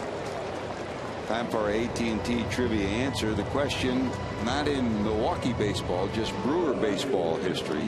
Who are the only 2 Brewers to win the league MVP? Your guesses, Chris? Yount. Yep. And you know what? I would not have said. Oh yeah, Raleigh. Yeah. Raleigh Fingers. Now that will open up the discussion of, well, why should a pitcher be able to be eligible for the MVP when they have their own award, and in the Cy Young? There are some years where the pitcher is the most important player, huh? You know, Clemens, Hernandez for Detroit, and Raleigh Fingers in '81. Well, how did Steve Carlton not win it then? When he won 27 games for a team that finished woefully under 500. That's a good question, and there is no answer to that. You know. In fact, it was Johnny Bench that won it that year. Yep, you got to win. You know, that's one of the reasons why you wonder, you don't think Matt Kemp might get the support that his season would command when you have a Fielder or a Braun that are in the middle of a pennant race. Who votes on that? That's the baseball writers. Again, just like the Hall of Fame? Yeah, the beat writers, the baseball writers in each city. Not necessarily the beat writers, just those guys who are members of the Baseball Writers Association. And the Reds get a hit. A hit. Juan Francisco finally with 2 outs here in the 5th. Drills one into left for a base hit. And Greinke gives up his first of the afternoon. I'm glad the Reds got a hit right there. I was getting kind of cranky. And I was about to get all over the sports writers. So that takes a little bit of the edge off. Boy, has Greinke been good, though. Look at the movement on the fastball. Hits the outside corner, elevates it just a little bit more than he probably wanted to, and Francisco takes it the other way. Hey, well, that kid can hit. Yep. And the kid on the mound can pitch.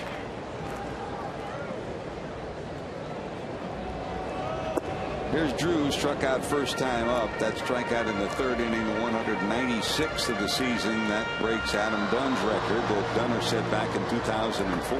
I didn't think that had a chance to be broken.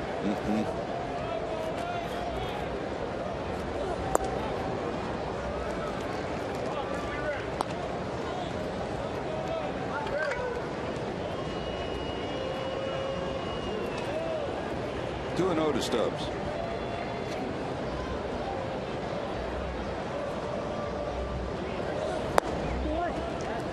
Yes, missing down low, and it's 3-0.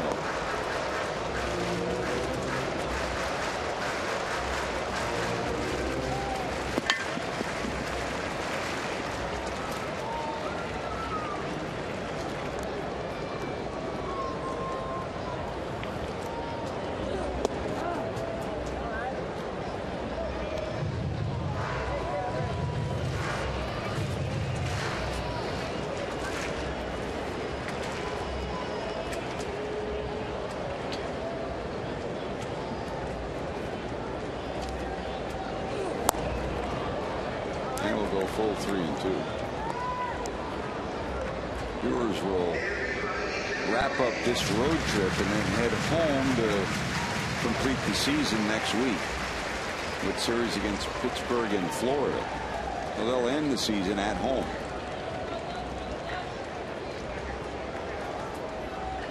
The Reds end this season on the road at Pittsburgh and the Mets. 3-2, 2 away, runner going. There's ball 4. Well, walk and a base hit. The Reds get their first 2 base runners. And the Reds get a runner to second. You know what that means? Juan Francisco is safe at second. Safe and secure. New York life.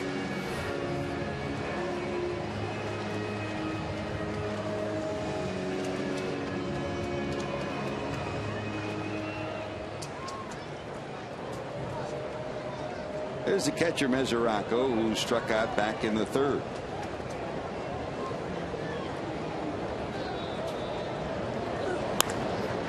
That's a base hit. Here's Francisco around third. They're going to send him. Braun's throw is going to come to the plate. It'll be Cardi, and the Reds get a run. That puts them on their feet. Finally, the Reds put 2 hits and a walk together, get on the board, and it's a 7-1 ball game.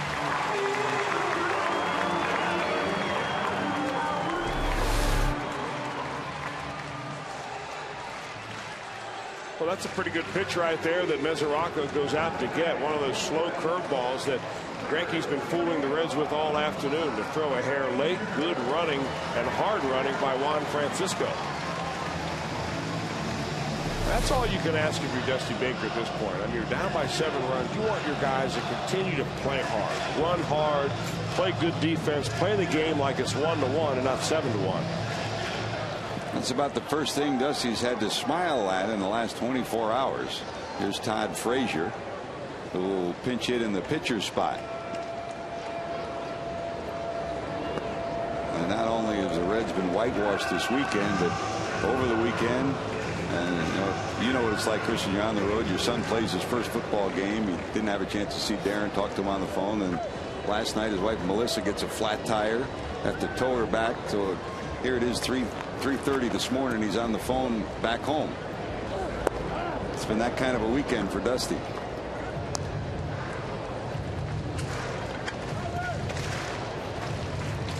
Who knows? Maybe they can put together a late rally here. Here's Frazier, who had the honor of bringing out the lineup at the start of today's game. Maybe he can keep the Reds rally rolling here.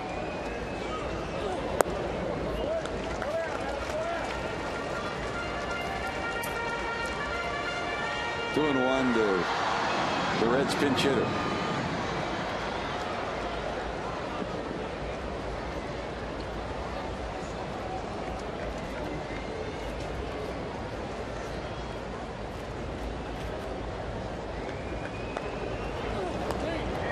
Both runners will move up.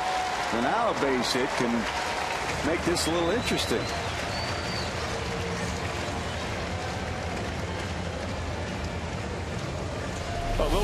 A little temporary hiccup in the concentration of Zach Greinke. I mean, he was just cruising right along through the first 4 innings, no hitting the Reds.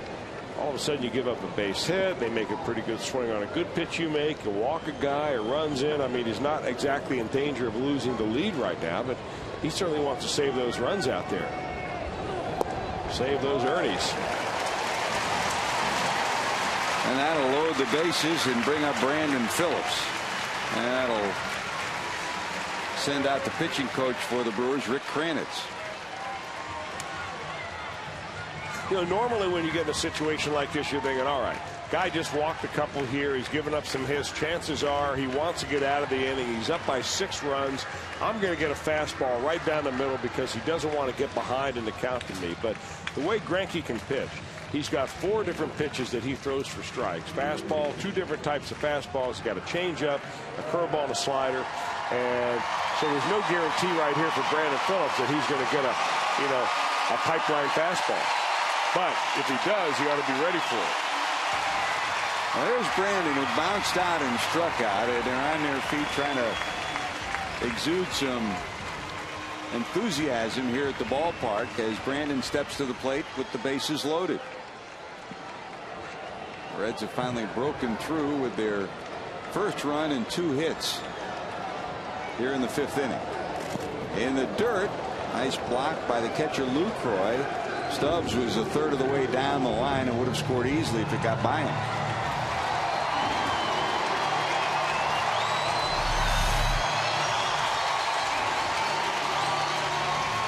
Picture perfect job by the catcher, Chris. Yeah, you move your body. You get over there with your feet first. Look how he leans his torso forward right there, so when the ball hits him, it stays right there in front of him.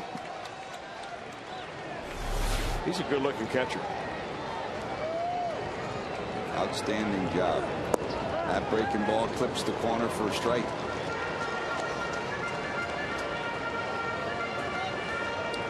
These 2 teams have had really great matchups over the years. Some close games, some extra inning moments that the teams remember, their fans remember, and the players remember. This hit pretty good. Going back to right. Hart will have room at the warning track. He'll haul it in. Brandon bidding for his second grand slam in 2 years against the Brewers. It falls short.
Week, but 2012 is right around the corner, and you can join your Cincinnati Reds in Goodyear, Arizona for spring training. New this year is the Reds spring training package, which includes an exclusive meet and greet with Reds personnel, custom Reds merchandise, great seats to watch your Reds, and more. For information on 2012 spring training, visit reds.com/spring travel today. 7 runs, 9 hits, and an error for Milwaukee. The Reds finally break through with a couple of hits, aided by a couple of walks, and they score a run in the 5th. So it's 7-1 as we head to the top of the 6th inning, and Logan Andrusek will take over after Sam LeCure really settled the ship, Chris. He did, and then Jared Burton came in last inning. Pitched a scoreless 5th. Logan Andrusek will meet with his catcher Devin Mesoraco on for the 63rd time. These guys, or at least Andrusek, second year in the major league, so he has not thrown to Devin Mesoraco except maybe in spring training along the way.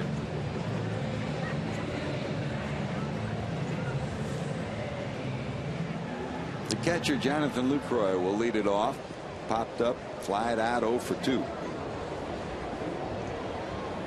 Greinke due up after him, and then the top of the order.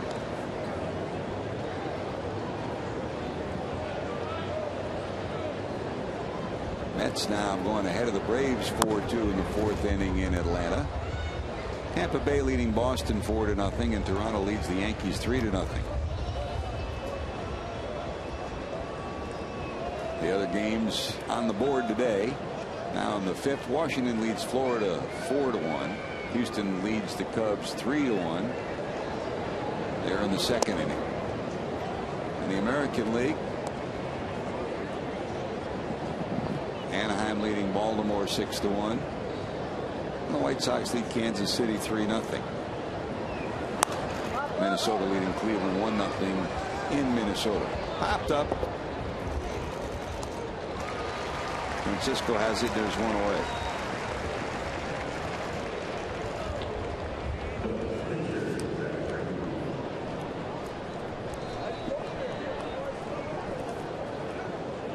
Hey, don't forget, watch us every day as Jim Day visits Cincinnati USA's must-see attractions. Where in Cincinnati, USA will be JD today? Tune in to Fox Sports Ohio to find out. Greinke sends this one to left. Yonder Alonso's got it measured. He's got it, and there's 2 away.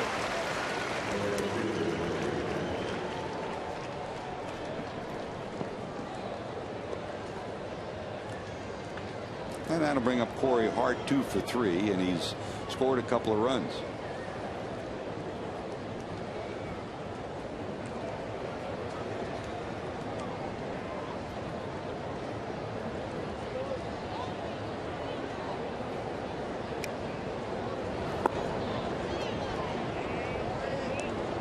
You look ahead to 2012 and you start to build a bullpen from the back forward, and obviously Francisco Cordero has been the Reds closer, and the question, will he be back next year? I think at one point, Chris, it didn't appear that he would be. I think as we get deeper into the end of this season and look to the postseason, there's a window that he may very well be the closer for the Reds next year. He has said he'd love to end his career in Cincinnati. Well, it depends at what price. I mean, everybody has everything is for sale at a certain price, and it's the same way when it comes to baseball players. And I think that Francisco Cordero, who the Reds hold an option for $12 million for next year, realizes along with the ball club that's just too rich. We can't afford to bring you back for that. But since we don't have anybody exactly knocking the door down trying to be the closer here, we would like to have you back. You're a known quantity. You know what it is here. Your family likes it here. Maybe we can cut a deal with you to bring you back, make you happy, still make a lot of money, and help this ball club. Hart drills this one to left center. Alonso going back, looking up. It will be gone. Corey Hart's third hit of the game, and he's been lethal from the leadoff spot the last 2 days. His 25th homer. And it is now 8-1 Milwaukee.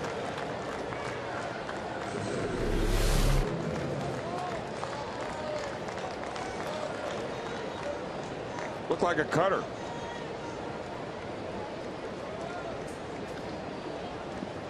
Can't leave those out of the middle of the plate.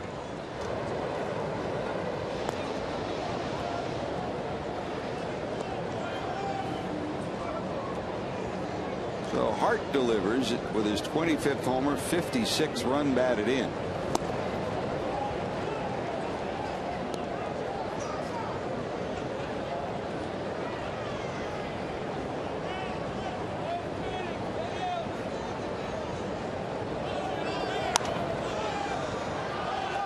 Popped up right side. Votto gives chase. Will he have room? He will. But the damage done. A 2-out homer by Hart. And the Brewers get that run back. 8-1. Heading to the bottom of 6.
Hey, welcome back to the Coors Light 6th inning. Now it's time for the Coors Light Freeze Cam. Freeze it in the first inning for Milwaukee.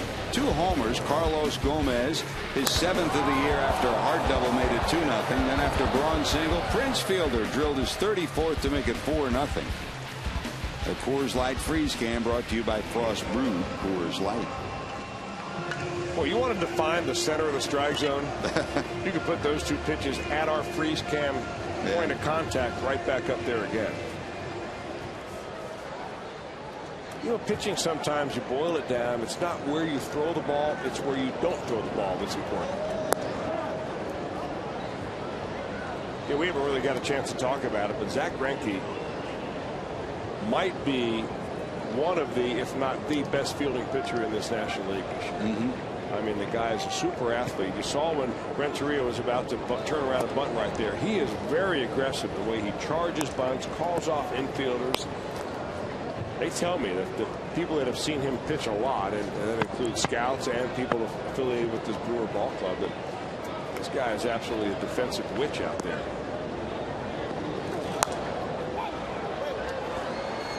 I've never heard that before. That's a good thing. That's a good thing. I mean, he's not stirring the cauldron. Okay, that's good. I like it. He's making good plays. I love it. That's good.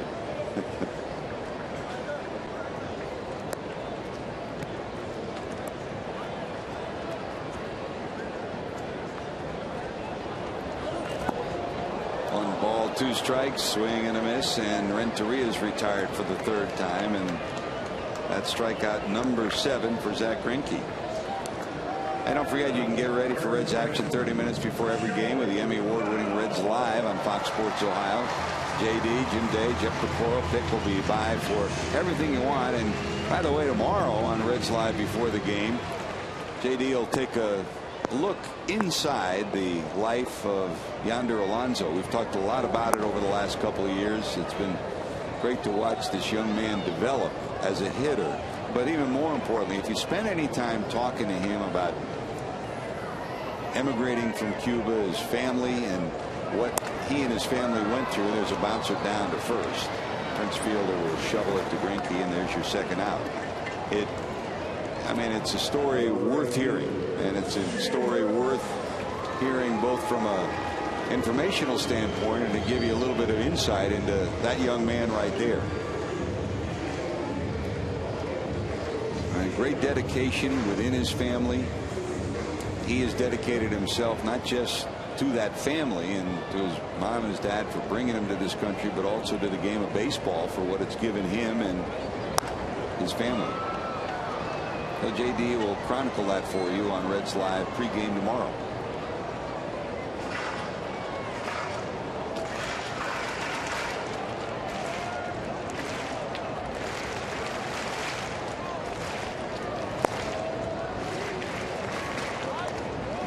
Chris, you say it so often that getting ahead in the count's big and first pitch strikes are big. Well, he's been 16 of 22 is not bad for Zach Greinke. Well, he's got a lot of confidence in his stuff and not just being able to throw the fastball over.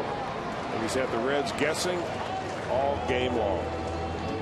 5 ball out. Reds retired. 8-1 Milwaukee. Braun due up when we return.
Brought to you by AT&T.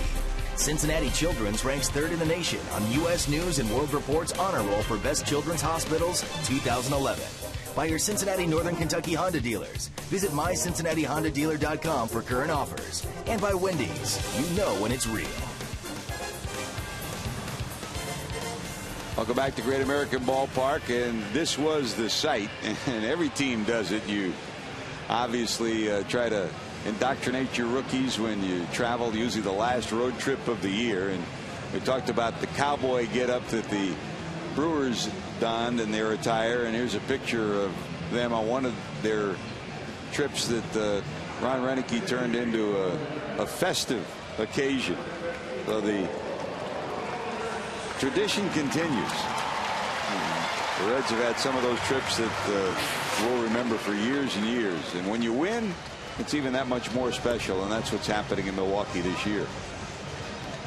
And we had the trivia question, our AT&T trivia question, of the two Brewers that have been MVPs. Raleigh Fingers in '81, he was the closer, the fireman of the year, as well as the MVP, and Rockin' Robin Yount in 1982. And while the Brewers made the playoffs, '82 was the last year that was magical in Milwaukee. Here's Aroldis Chapman, who will take over. You know, Chris, we ended last inning really talking about the bullpen and the configuration of it and starting from the back, and you know, it's looking more and more like the Reds are seriously considering one of the alternatives they've talked about for the last 2 years, and that's moving Aroldis Chapman back to the rotation. Well, from the very beginning, Walt Jocketty said, we signed Aroldis Chapman to be a starter. Yep. And they wanted to acclimate him to life in America, life in the major league. So the last couple of years he's been working out of the bullpen until he tries to figure it out. But I think what they will do in spring training is say they're going to try to stretch him out so that he can repeat his delivery. He can give you 100 pitches, 110 pitches, and get him out there as a starter. Because the intrigue of having two guys at the top of the rotation. Look what the Phillies have done with Roy Halladay and Paul Hamels and on down there. They've got 3 aces, really 3 or 4 aces in that pitching staff that at any one time when they have a little mini losing streak, you run one of those guys out there and he's the stopper.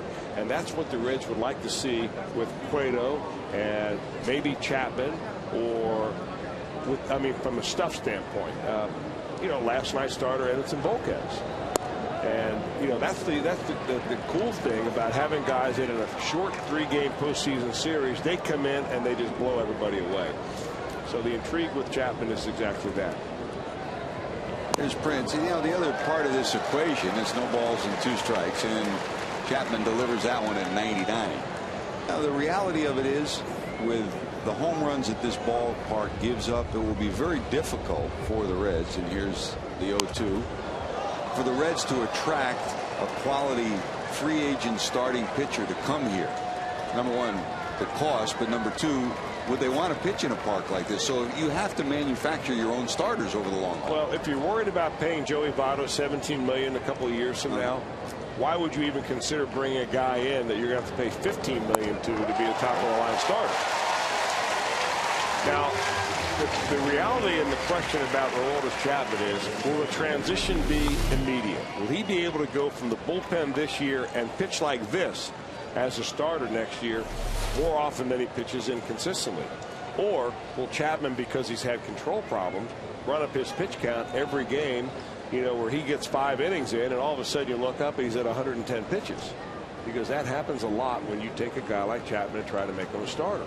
And you do that, now you're going to start wearing your bullpen out. So, there are 2 sides of it. You hope that he comes out there and throws strikes and has confidence and makes the transition to be a starter, and all of a sudden he hits it and just never looks back. But more often than not, that is more of a 2 or 3 year transition. It doesn't happen overnight.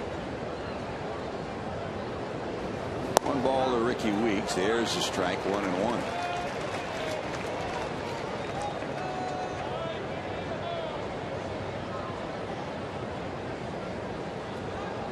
It's funny when a year comes to a conclusion and you add everything up. You look at these staffs, the starting staffs that have the fewest number of pitchers used, and invariably they're the ones that make it to the postseason. You know, when you're not using 8 starters or 9 starters during a year, it's the ones who can keep a staff healthy, that you have luck, good luck, and quality too. And that's what your goal is as an organization, to give yourself a strong starting base. Look at the revolving door that the Reds have had in their starting rotation this year. Compare that to last year. And look at the Phillies. Look at the Brewers, where they've been pretty solid in their staff all season long. 2 balls, 2 strikes to Ricky.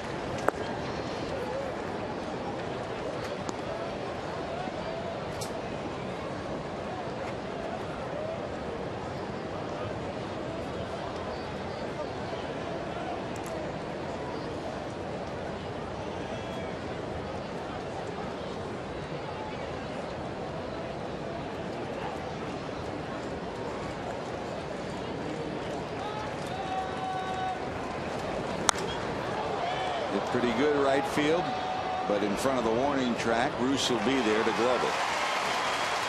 2 away. Weeks retired. And here comes the third baseman, Casey McGee.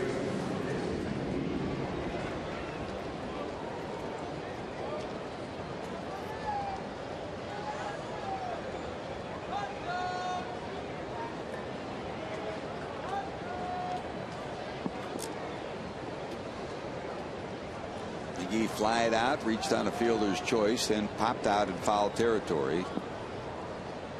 Brewers opened this one up early with 4 in the first and 3 in the second to lead it 7-0. And they lead it 8-1 here. They pounded out 11 hits against Reds pitching. Matt Maloney started, went an inning and 2/3, 9 hits, 7 runs, 6 of them earned.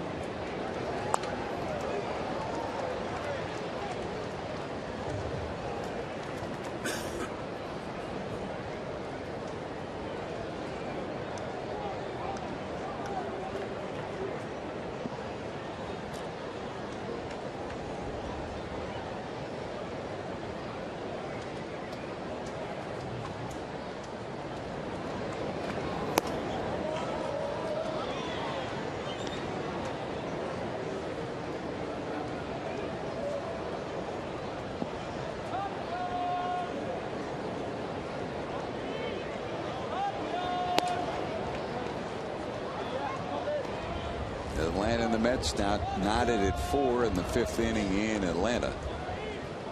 And in the American League, Tampa Bay leads Boston 4-2 in the 4th, and Toronto leads the Yankees 3-0 in the 7th. In the air to right center. Stubbs is there.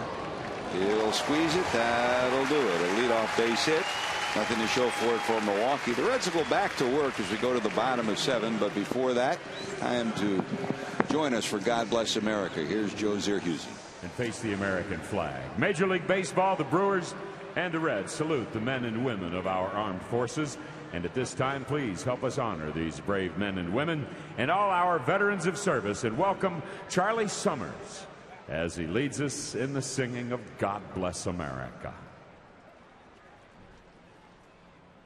God bless America, land that I love. Stand beside her and guide her through the night with a light from above. From the mountains to the prairies, to the oceans white with foam.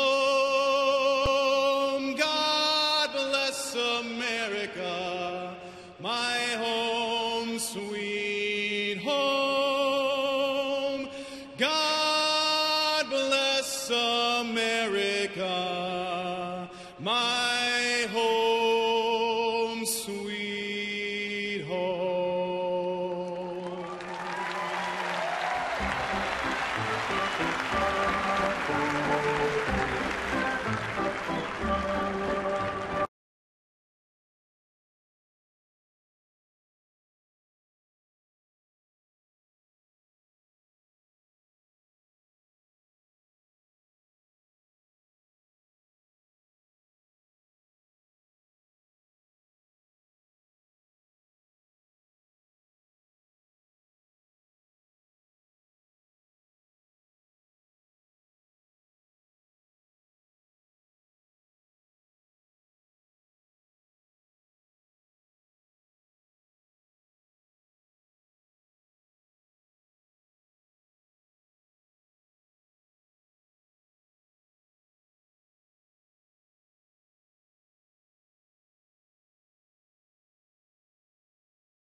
of baseball. Still 3 more games. Hope you have a chance to come out this week and see the final games of at home for this season. The Reds will face the Astros on Monday, Tuesday, Wednesday.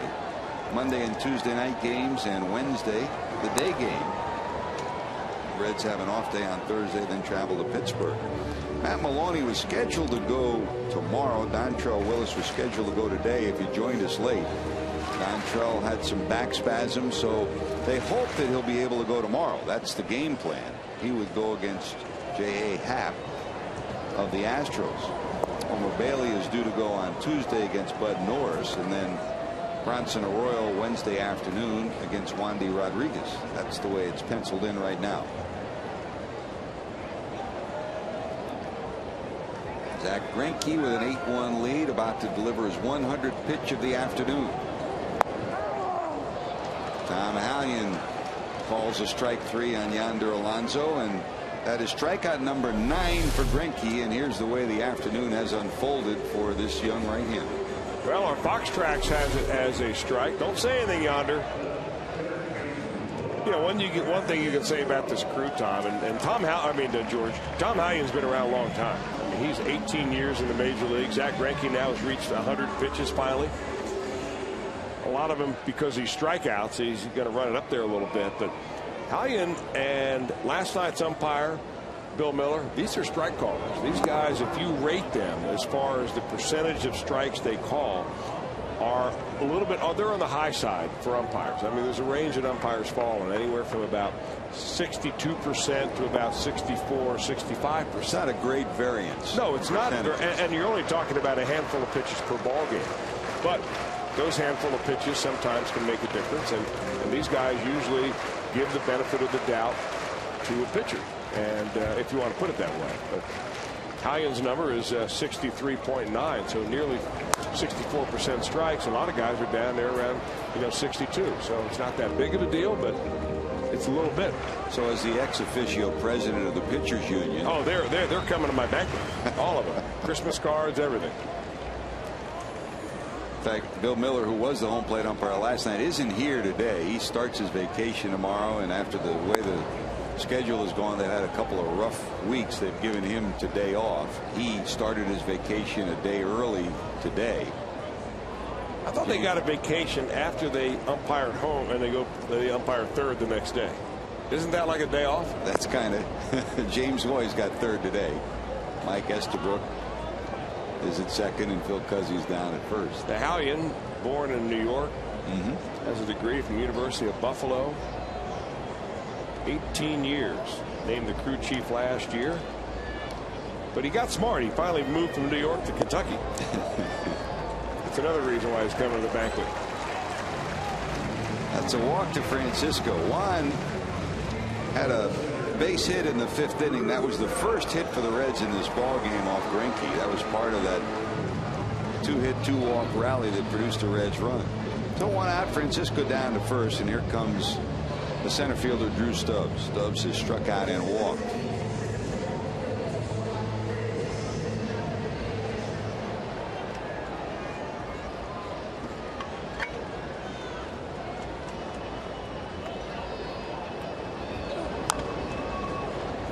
Umpires will find out late this coming week who will be umpiring in postseason play this year. Well, the word will go out late this week or early next week as to who gets what assignments for the postseason. Now, Chris, it used to be that umpires really fought for it, and now I think there's such scrutiny and with the use of multiple replays. It's not as welcome an assignment as it used to be years ago. Yeah, we've got, I think, here in our broadcast, 1 XMO camera. Yep. But for a postseason game, probably every camera is loaded with an XMO ability where you can, slow it down frame by frame to see if the pitcher's a strike, whether the call was made right at first base, whether he really got the tag on the guy at the plate. And because it's postseason, everything is magnified, and it does put a little extra pressure on the umpire. Now, the players during postseason don't get paid. They get a share depending on whether they win the World Series, come in second, win the division, da-da-da. What do the umpires get? They all get a bonus, and the umpires that get their traveling bonus and the dollars that they get, but it's nowhere near what the players get. Well, Yonder Alonso did not like the strikeout from Hallion. Was this one a strike? Yes. Boy, Greinke is on the corners. Yep. I mean, tip your hat today. Another multiple strikeout effort by a Milwaukee pitcher. Giovanni Gallardo on Friday night struck out 13, and Greinke now has struck out 10 Reds this afternoon. Well, the Reds struck out 7 times against Randy Wolf and company Friday, 15 times total last night. And as you said, even 10 today. So there's been some cool breeze here at the ballpark this weekend. Not just the weather. There's the 0-1. Pop foul down the right side and out of play.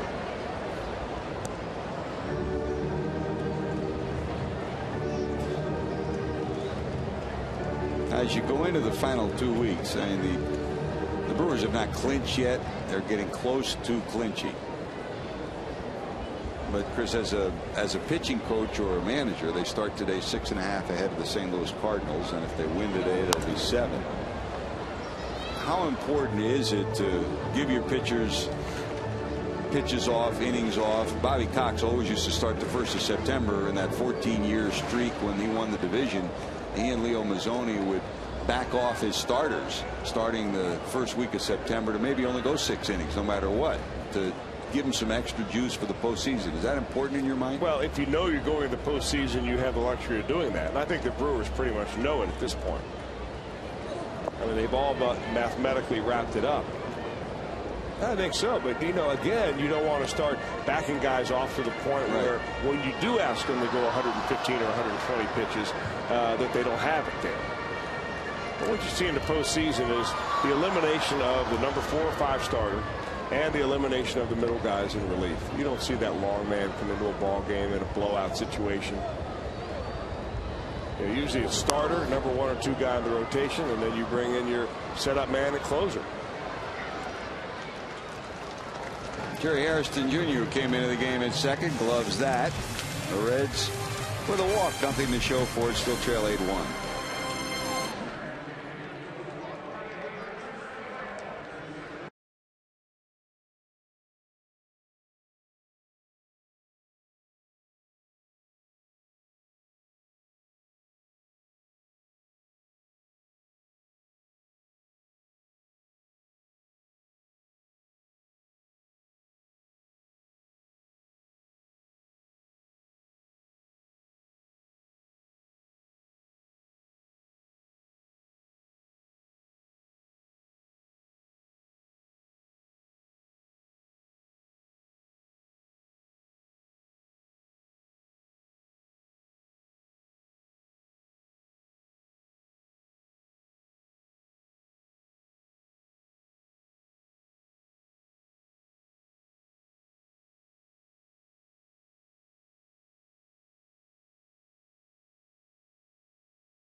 On a weekend where the Brew Crew has hammered some homers, Corey Hart delivers this one. Hart 3 hits, including his 25th home run. That came in the 6th inning that gave the Brew Crew an 8-1 lead. That's where we stand right now. The homers in the first. Carlos Gomez, a 2-run shot after a Hart double, made it 2-0. Prince Fielder, after a Braun single, homered his 34th of the year, made it 4-0. And the 3rd homer of the afternoon comes from Corey Hart. So it's been home run derby for Dale Swaim's hitters. That's Dale Swaim, the former third base coach, former manager, interim manager, and now the hitting coach here.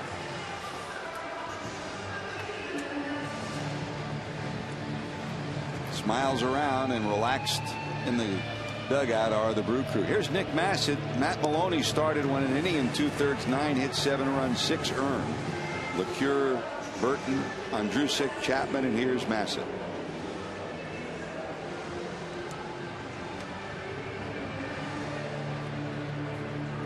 Don't forget Reds Live post game coming up.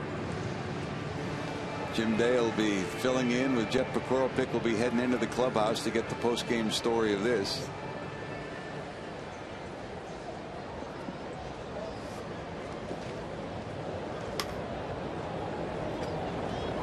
He's still telling stories from the Louisville UK game from last night.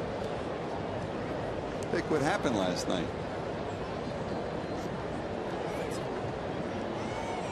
Spoken like a coach. Offensive line. Louisville upsets UK last night. Big win and a big loss at the same time. There's a dribbler down to short. Renteria takes care of it, and there's one away. Betancourt retired. He's 0 for 4. And how about the news today, Chris, that Syracuse and Pittsburgh are, we've gone through this for 3 years in a row now. We've been talking a lot about Texas and Oklahoma and so on and so forth. And today, the ACC announced that both Texas and both Syracuse and Pittsburgh are going to the ACC. Aren't there contracts? I mean, what's going on here? I mean, I don't know, conference hopping. It's almost as bad as, you know what? I guess the precedent has been set by NCAA coaches. Yep. Whether it's basketball or football or any others, but those two main sports, of course, that are providing all the economic juice. They're going from team to team and school to school. And now teams are going into conferences. Now, what that does for Cincinnati is put them in somewhat of a peculiar situation, because the Big East now will cease to exist the way it was. Sure. You lose 2 teams out of there, and you're really not sure what's going on with that.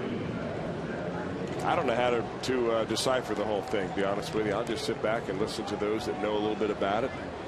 Hope that UC and USF end up in a good spot. I mean, we went from 2 weeks ago talking about the Big East trying to lure some of those teams from the West, and all of a sudden they lose 2, and there's talk of 2 more, including the University of Connecticut, going to the ACC as well.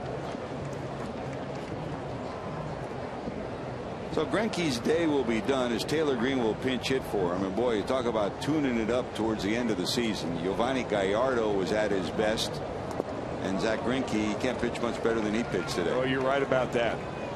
And he was about as good as advertised. I said coming into this ball game, he in his last 13 starts, Greinke had given up 2 runs or less in 12 of those starts. He was really on the ball again today.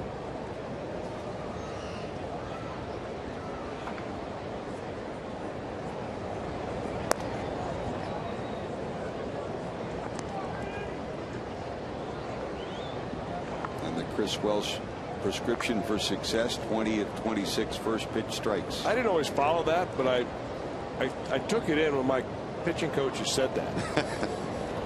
Sammy Ellis. And you know what? Greinke showed it again today. That's the reason why you can pitch well. And it's not just throwing that fastball on the first pitch for a strike, because that's the only pitch that you can throw for a strike. What separates Greinke and guys like that from the rest of the league is the fact that he can throw 3 or 4 pitches over the plate. And you practice it, you don't overthrow it, and I mean, that would be a good lesson for a lot of guys to learn, including Nick Massett. That's one area where he could use a little improvement in that first pitch strike ratio. Sky to right, Bruce has it. Good inning for Nick. Massett gets a 1-2-3 inning. Bottom of 8 we go.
Phillips. Hot dog play of the day. How about hot dog plays of the week from Brandon?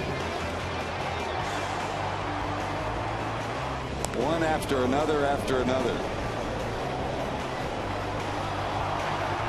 Hit it on the ground, pop it in the air. Spider-Man is there.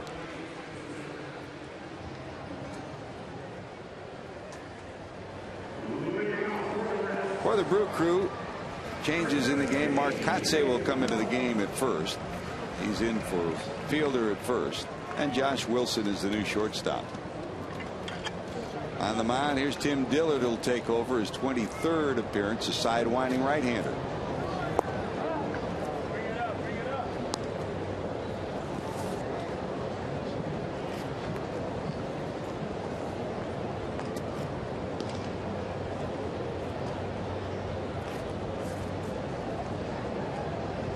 There's Dave Chappelle pinch hitting in the pitcher's spot. Well, Greinke's numbers impressive on this day. He goes 7 innings, allows only 2 hits and the run. That's about what the Reds got last night, wasn't it? 2 hits and a run. Groundhog Day.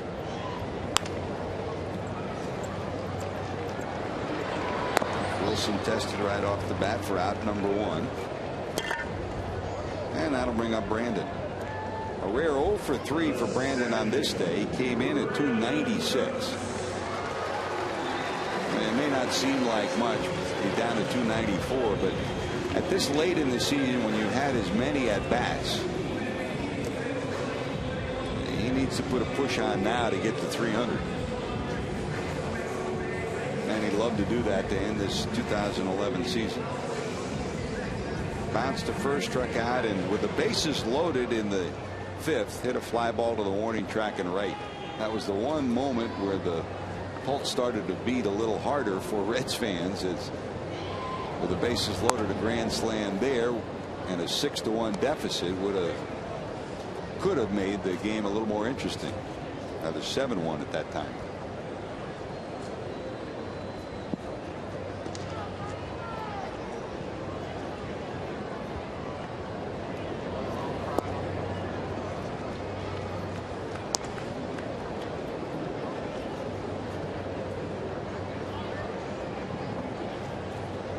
Mets in Atlanta still tied at 4. They're now in the 6th inning in Atlanta.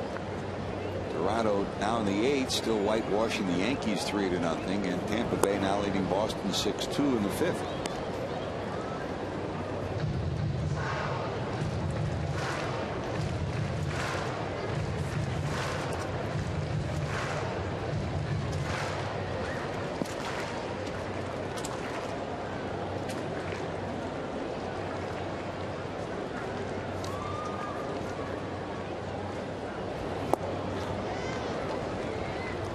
Two balls, 2 strikes.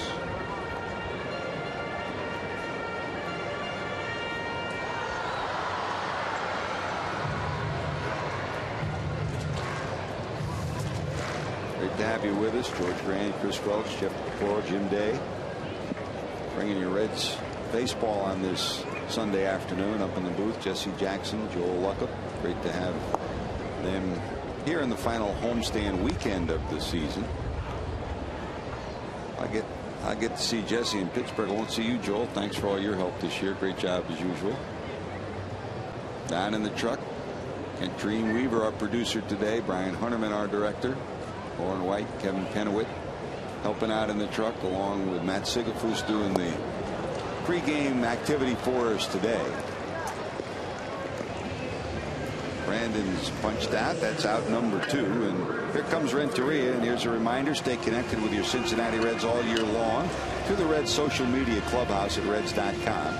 Get an inside look at the Reds. Jamie Ramsey's Better Off Red blog and the latest Reds news. Plus follow Brandon Phillips, Mike Leake, and more on Twitter. Log on to Reds.com/connect to start today.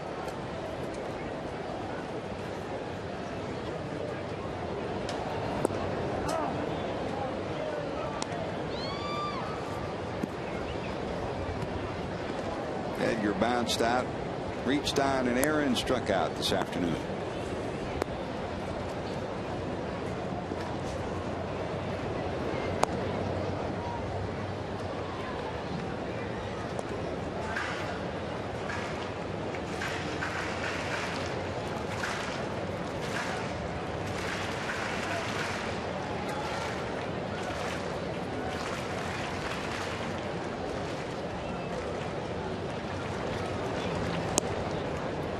way out in front, waves at that breaking ball, and it's 1-2.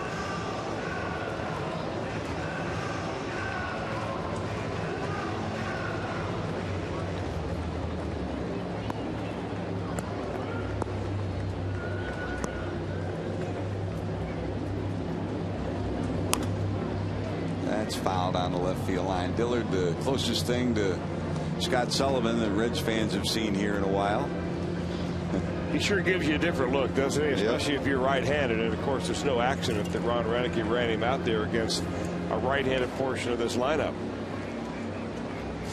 Of course, if he loses Renteria, then you've got Votto and Bruce back to back.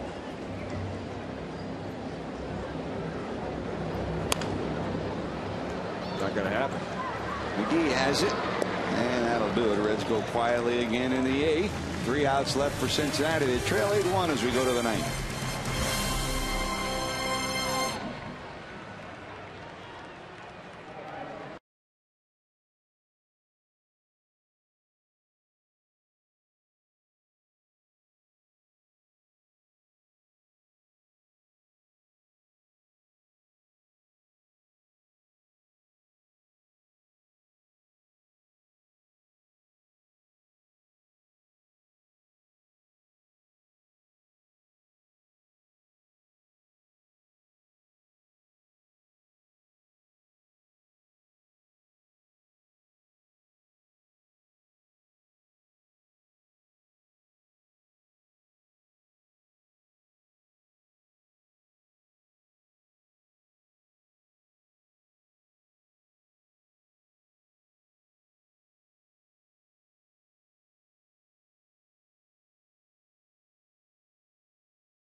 Big swing in the first inning. It came after a Carlos Gomez homer made it 2-0. This 34th homer of the year gives Prince and the Milwaukee Brewers a 4-0 lead. His 34th homer. 112 runs batted in for the big first baseman. Next to his co-NL MVP favorite teammate Ryan Braun. They're firing on all cylinders right now, and with a pretty loosey-goosey feeling in that clubhouse. A win here would give them a 7-game lead over Tony La Russa and the Cardinals. And the Cardinals now zeroed in on hopefully making up the distance to Atlanta in the wild card. Well, the question for the Brewers is, where will they clinch?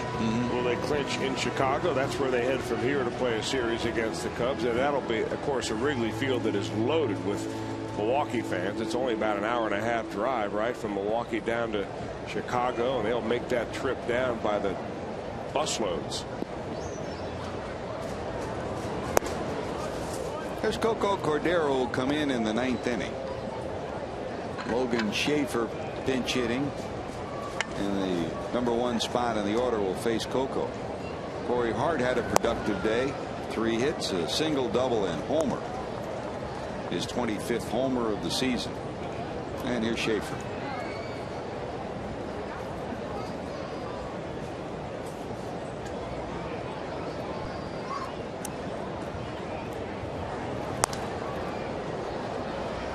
Slap left side, it'll be into the seats.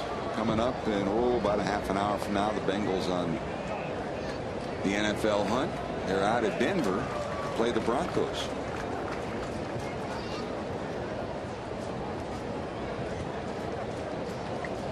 Takashi Saito up loosening in the bullpen for Milwaukee now.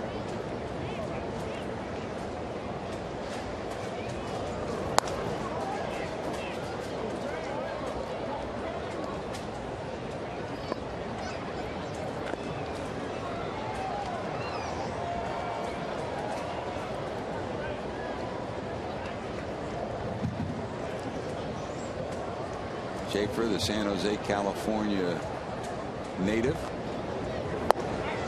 digs in and takes ball 2.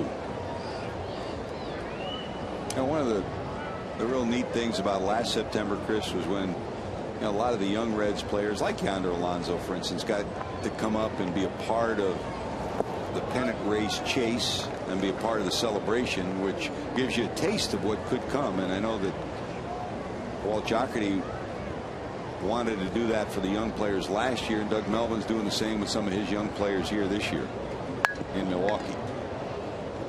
I think it helps. I mean, all of this helps. And I think for those young guys who were around the Reds last year, whether they were on the postseason roster or not, they got an idea what it's like to play meaningful games in the month of September. That's what you want. It's a pretty good at bat right there. And how about that? Put him in the hit column. And applause from the bench for the Brewers for Logan Schaefer. Welcome to the big leagues. And welcome to your first major league hit. They'll save that baseball for him. Serves that up into center field.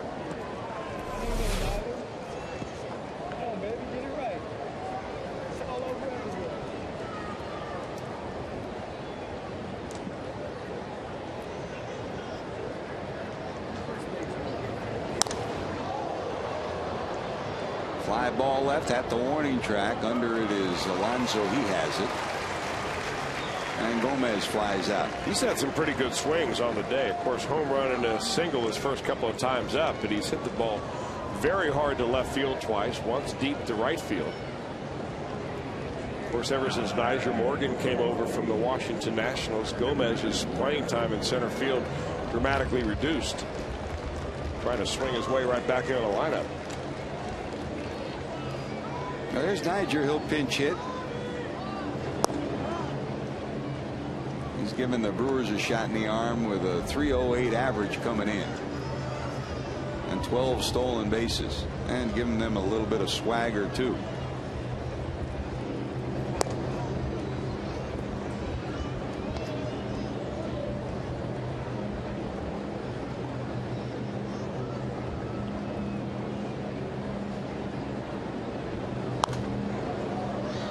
That slap back left side and out of play. 1-2.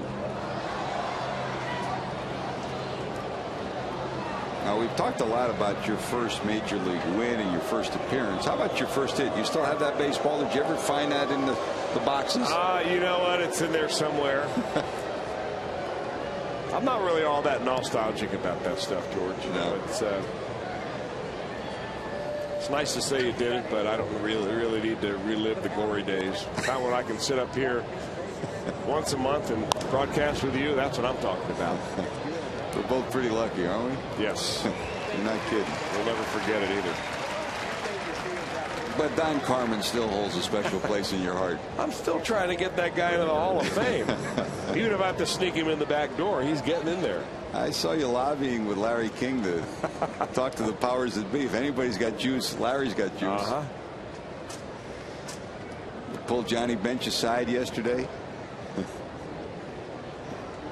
Nicest guy I ever met, Don Carmen. He laid that pitch right there for me. Mark Kotze, first pitch swinging. Skies this one to the right, to the left side. Under it is Francisco. He's got it. Last roundup for the Reds. Cincinnati trail at 8-1 to bottom of 9.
inning. Jeff Pecora will be filling in on the highlights of this one. You'll hear from Dusty. You'll get the inside locker room story of today's activities. Reds Live postgame brought to you by Kings Honda and the Kings Auto Mall. Visit KingsHondaUSA.com.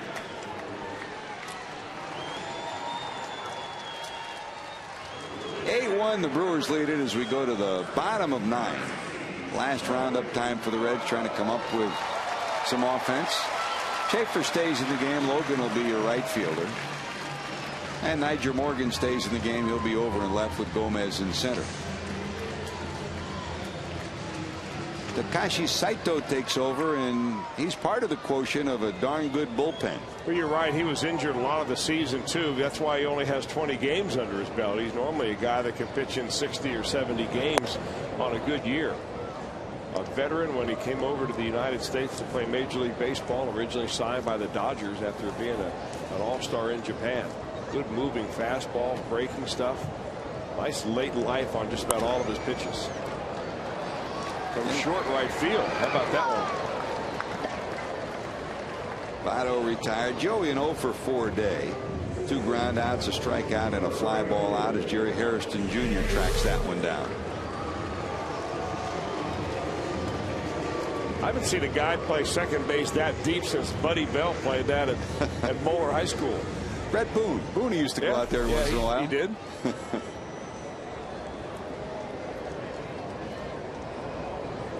That's the I in the I formation. Line drive center field, sinking. It is caught by Gomez. What a brilliant catch by Carlos Gomez. And Saito says he just shakes his head and says, I don't believe it. That robs Bruce of extra bases. Look at this catch by Gomez.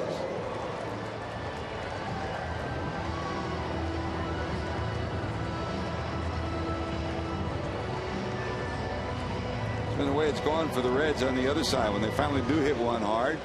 Brilliant defensive play by Carlos. There's Yonder Alonso.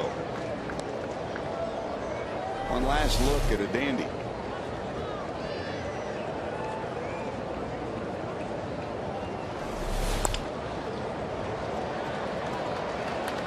And that will do it. Alonso bounces out. The Reds, as they have all day, quiet offensively.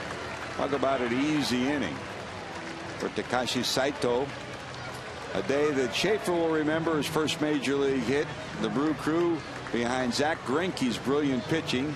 An 8-1 victory. Chris, the Reds and Brewers end up 8-8 in games this year, and that's a point to Brandon Phillips, who's heading to the clubhouse from Prince Fielder.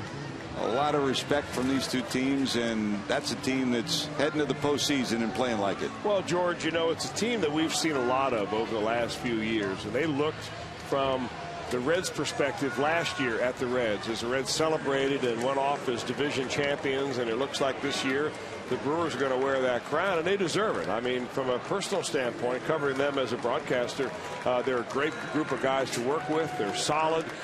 When you ask them to do something, they will do it, and they come out and play hard, and they play the game the way they ought to be played, and I personally hope the Brewers go a long way in the postseason. There's your final 8 runs, 12 hits, and an error, 1, 2, and 1. JD's ready for put the final chapter of this story in the book. JD.